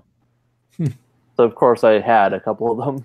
Like, I have a duplicate Hot Rod, the deluxe class one, not the big one that came out recently. But I have that bigger one too, the leader class one. That one's okay. There's some jank to that Transformer. Bill, have you seen that one? The Rodimus Prime? Power of the Primes? Yeah, I'm sure I saw it at some point. Joe was looking at something. I'm sure Joe showed me at some point. Whatever. Yeah, but Trigger Happy, Twin Twist. I think Sea Spray is one of the extras I have, and Cosmos. Bill, don't you Cosmos, that was another one that I thought looked good. Bill, Sorry, He's Ray. okay. don't you He's want to get okay. into toys, Bill? Sorry, I mixed up who was into Transformers. Sorry. No, I'm like Eric. I'm always trying to talk myself out of getting some good ones. Like Joe and Em were talking about that new Megatron that's Masterpiece where they chromed it up, and that was tempting, but the 200 plus price tag is. Ooh. Yeah. I'll give you something that'll help you with that. Every single Megatron that I've looked at that turns into a gun looks terrible. As a Transformer, it just looks like a huge pain in the ass, and they break super easy because that you get super thin at that point. Like such tiny transformation pieces, and so much stuff has to change. I don't want any gun Megatrons. I'm all the way on tank Megatron because this makes so much more sense. They had the gun Megatron there. And they make better toys because it's just so much easier to do that. But does it look like a real gun? Who cares? Plus, I'd want a couple of them, you know? Yeah. I'd Yeah, want to keep it- shadow box it, and I'd want to have the gun in the shadow box, and then I'd want him transformed right below the gun. Yeah, display is basically all I'd want those for. Because it's just like, they look like such a huge pain in the ass. You need a gun rack, you know? Actually, 3, because then you need the one in the box, too. So. Sure. You need to keep, sealed. What about the one in the shipping box? Backup. Yeah, then the one in the shipping box. Yeah. Joe's got some cool stuff, though. I wonder if my eBay buyers are keeping my shipping boxes. Yeah, you should stamp like STC Pod on the side or something. Yeah. Like the box is worth something. That's the way to go.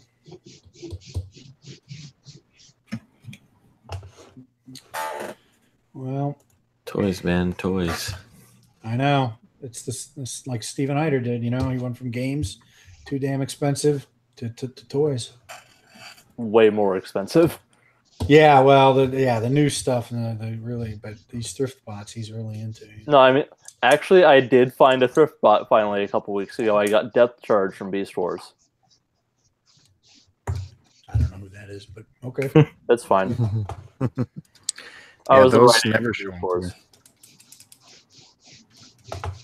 I saw a couple before, but like they looked like they were missing pieces, and I didn't recognize which show they were from, so I left them. Yeah. That was probably a mistake.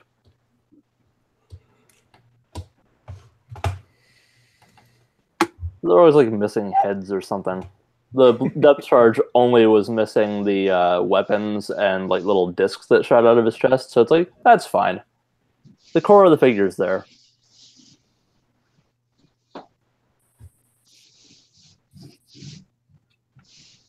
Yeah, that is a rabbit hole if you get into Transformers. Mm-hmm.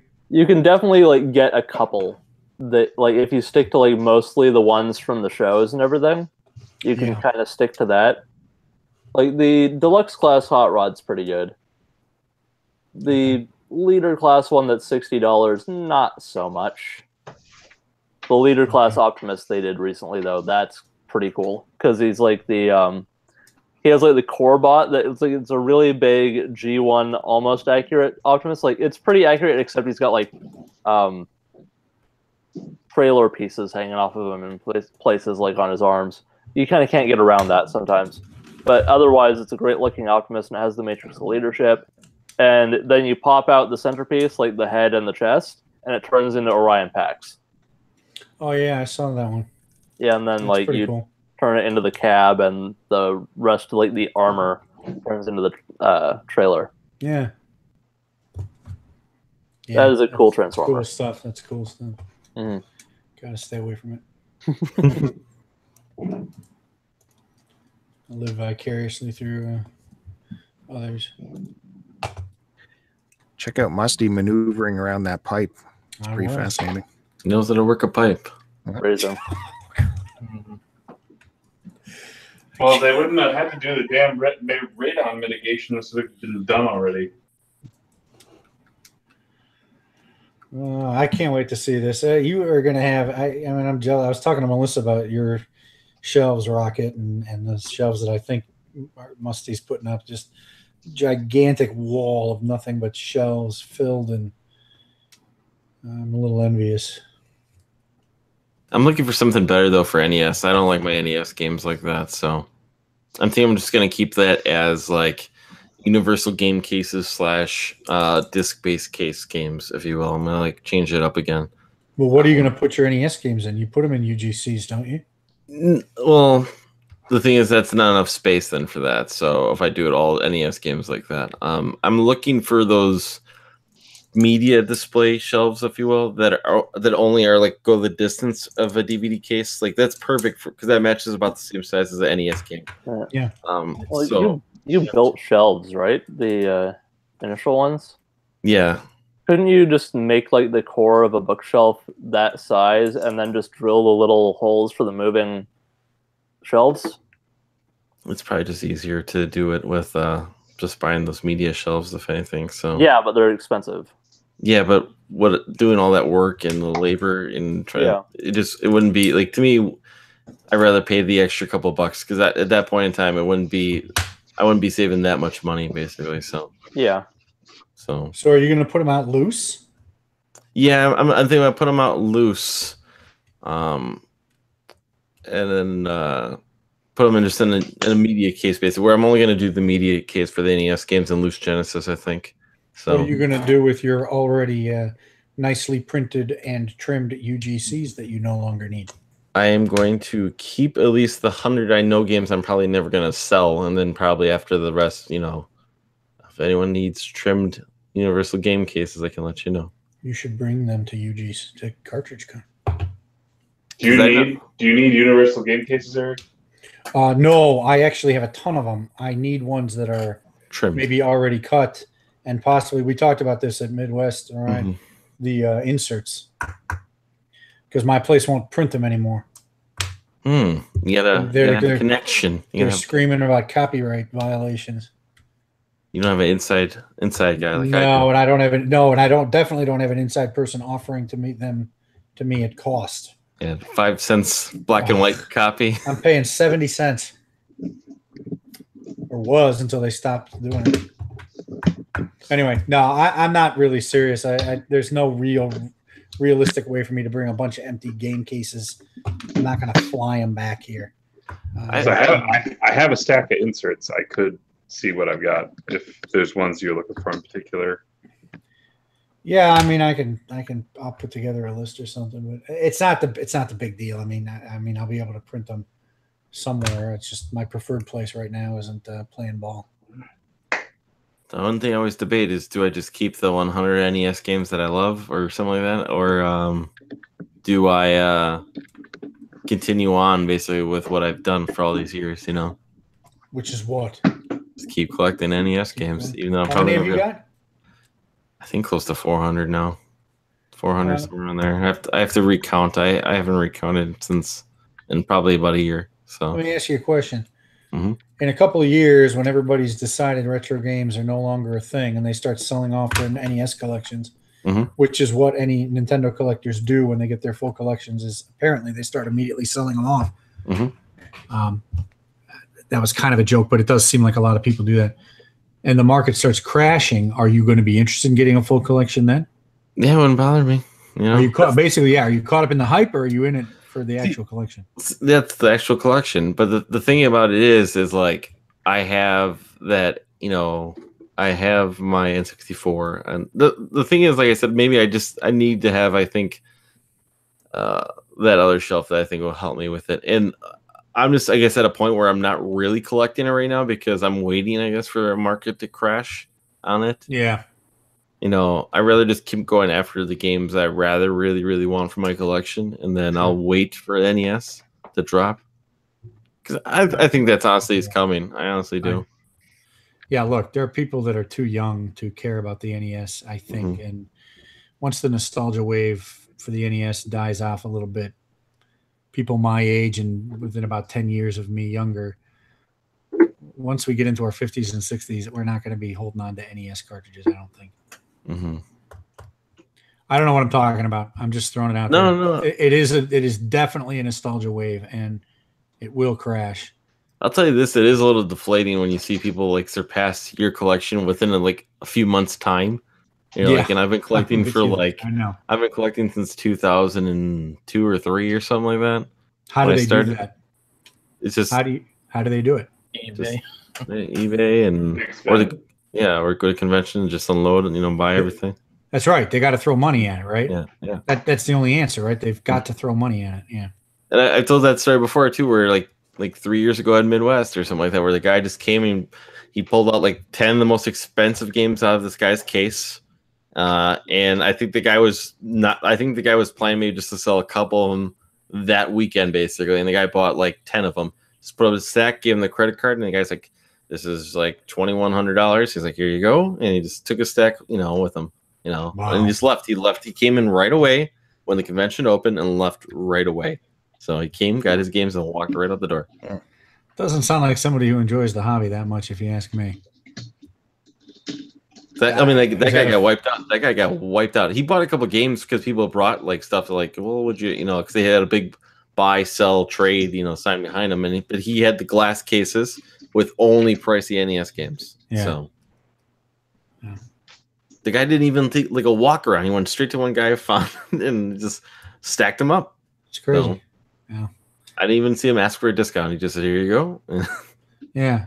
Well, I know I've heard a number of stories of people like that, right? They get their collection, they buy the things, and once they've got it, then they're just like, well, they're more into the collecting, the act of collecting than in the ownership of the actual items. And there's nothing wrong with that, except that it means that the market will crash. I mean, the market for NES cartridges will go down.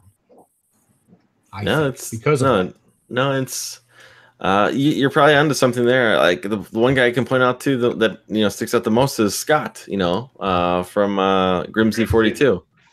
Oh yeah, didn't that happen to him? He was huge into it, and then he got like a complete NES collection in one year, and he sold it within that year after that. So well, that's what got him YouTube popular. On top of it, because now he's just buying comics. He's like buying like hard and expensive comics right now. Is that what he's into? Yeah. And then he'll do that for a while, and he'll get bored and move on to something else. So yeah, there are people they're in it for the collection, the hunt, right? Not the actual play the video game. That's fine. Well, I mean, I can't. Who am I to talk, right? I have a completed Master System. I don't play it, but I don't intend on selling it either. I mean, that was. I guess I feel like I'm in it for a little bit longer haul. I don't. Anyway, just some people are in it for the collection aspect of it, and some people aren't. So I guess, Ryan, the question to you is, think about what do you want to do when the market collapses? Are you going to be interested in buying them or not? And I think that gives you insight into your motivation, which is, it sounds like if you're interested in buying them later when the market crashes, then you're interested in having an NES collection, not just collecting for the NES. I'm proud of my complete North American N64 collection. The only thing about it is the only thing I think I always say I could do without is the like your NHL 99s, your trying to think of your Mike Piazza. Well, actually, Mike Piazza baseball isn't that bad because of the home run derby, but your generic sports games, your Madden 99, your Madden 64s, I could do without those games in my collection. All-Star Baseball 99, I could do without them, but. If you need if you want a complete collection, you need to have those. So that's the thing that gets me for a complete. It's really hard to justify, buying all that filler just to say it's a complete. But I get the complete thing. Believe me, I got plenty of filler. I can imagine that gets maddening. Yeah. Nice. Terrible. It gets maddening. That's funny. Check out Musty unloading while we're on. No, I'm trying to figure out how many games across will fit. You got to put them all in sleeves. The sleeves add width. I'm aware. Okay. I'm just messing with you, man. And they got to figure out what to do with these. Garbage. I'm teasing. Oh, One of those drawers. I face them forward so you can kind of do like the flipping through it thing. Oh, yes. Keep your the old favorites in the flipperoo. front. like a card catalog. Yeah, a little bit. You could put them in universal game cases with covers, and then you won't have to. Good. But they take up a lot more space that way. Yeah. Also, I mean, look right awesome. now, I'm not too worried about the space. I could probably afford it, but I was gonna say, I'm jealous. You've got a huge wall of shelves there. yeah. So I'm taking it all the way from this one, this Yeah. little outcropping, Yep. all the way down to the last stud that I have down there. Yeah. I watch your videos. I'm hip to you. So that I noticed that double vertical you've got there. You nailed one into the stud, and then you nailed the right one into the left one. Yeah. Is that right? Okay. Yep. Because they don't make 2x3s in longer than 8 feet unless I want to get custom length. And so from here to the end is like 7 foot 9 inches. So I can get the 8 foot one and have them cut down. So this can be one board. Yeah. For each shelf. And then for this one, I can do 2 boards. Because this is like 44 inches. I can do 2 boards or 2 shelves per board. Per board, yeah. Yeah. So Musty, there's a very famous engineering disaster that occurred at a hotel. I think it was in the Midwest. It might have even been in Iowa or maybe Ohio or Indiana, where they changed the structure of a hanging what do you call them? Like hanging balconies. And I'm telling you this for a reason, so bear with me for a second.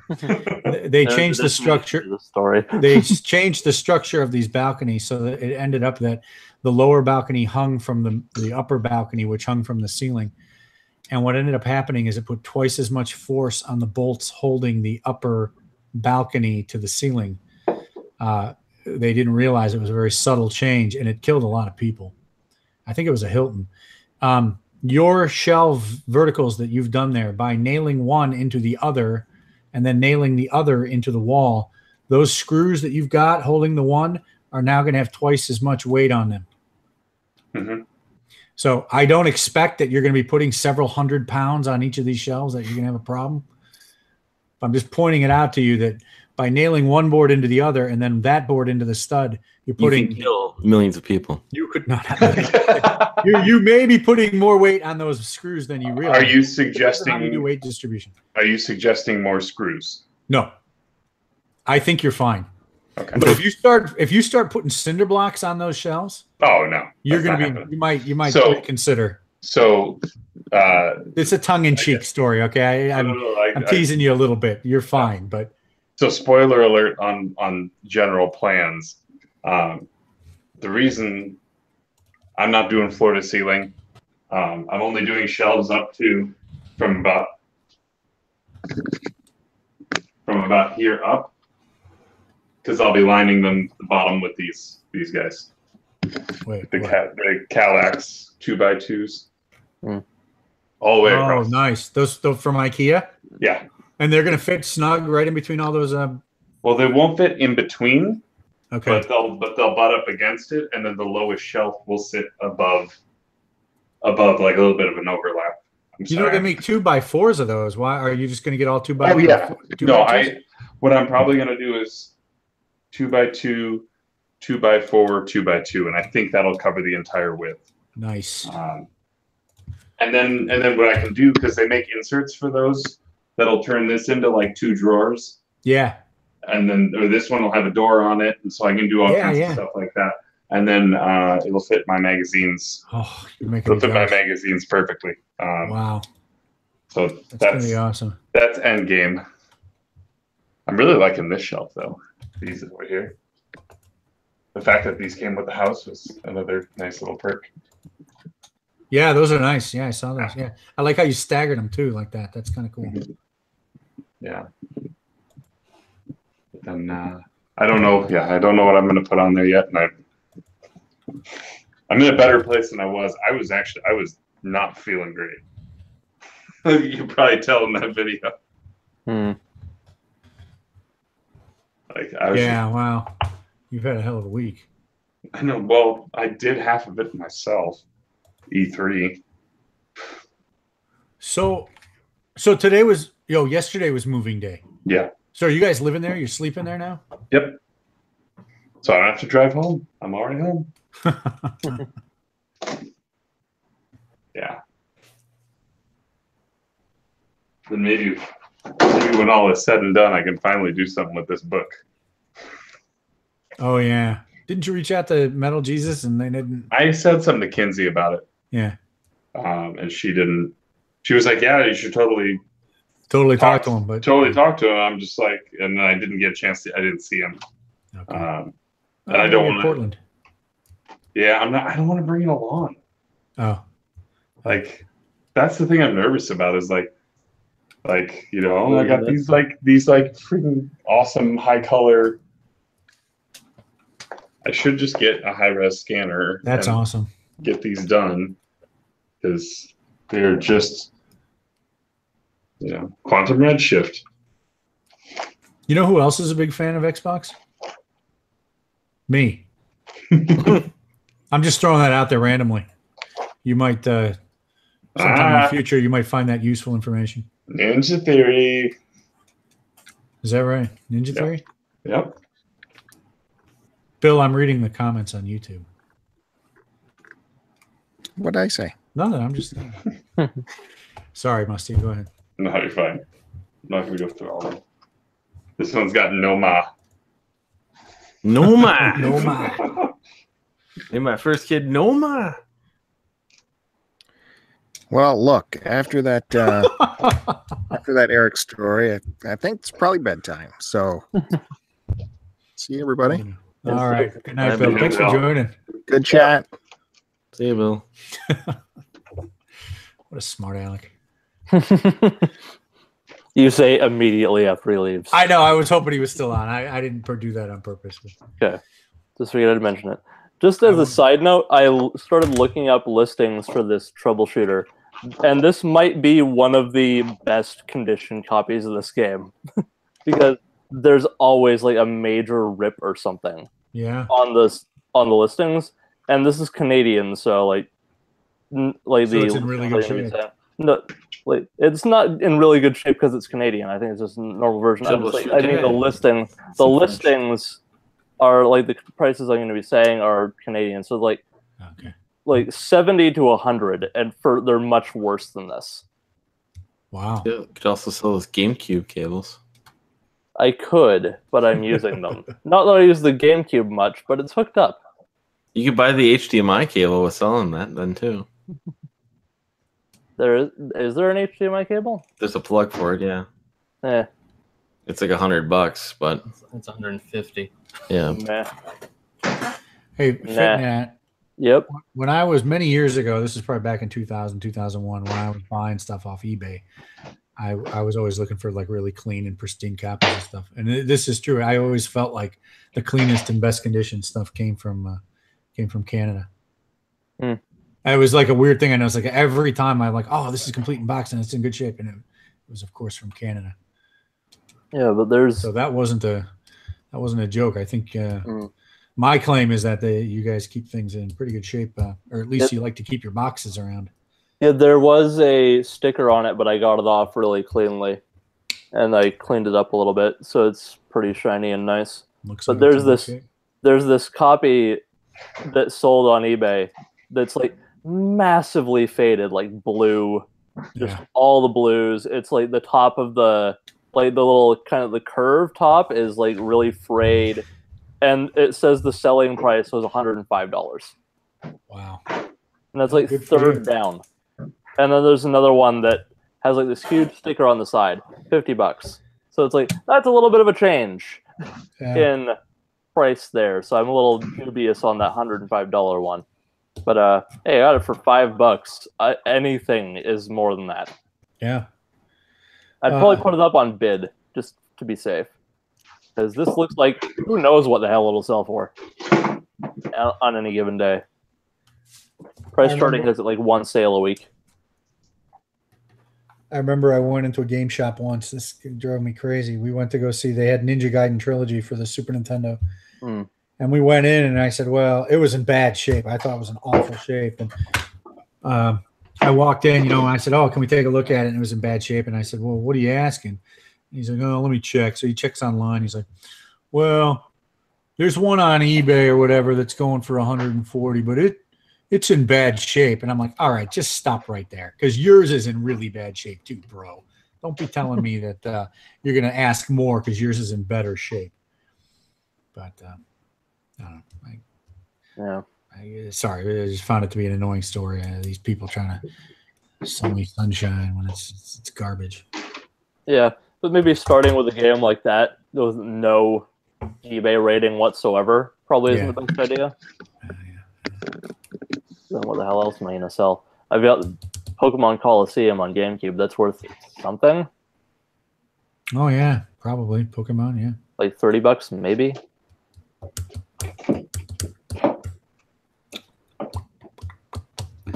All right. I think I'm going to call it a night, too. Yeah, me too. It's almost midnight here. Yeah, we started a bit later, but we probably are almost reaching the 3-hour mark even then. Yeah. All right. Good luck, Musty. Thank you. See you guys next week. Good night, everyone. Good night. Bye. Yep.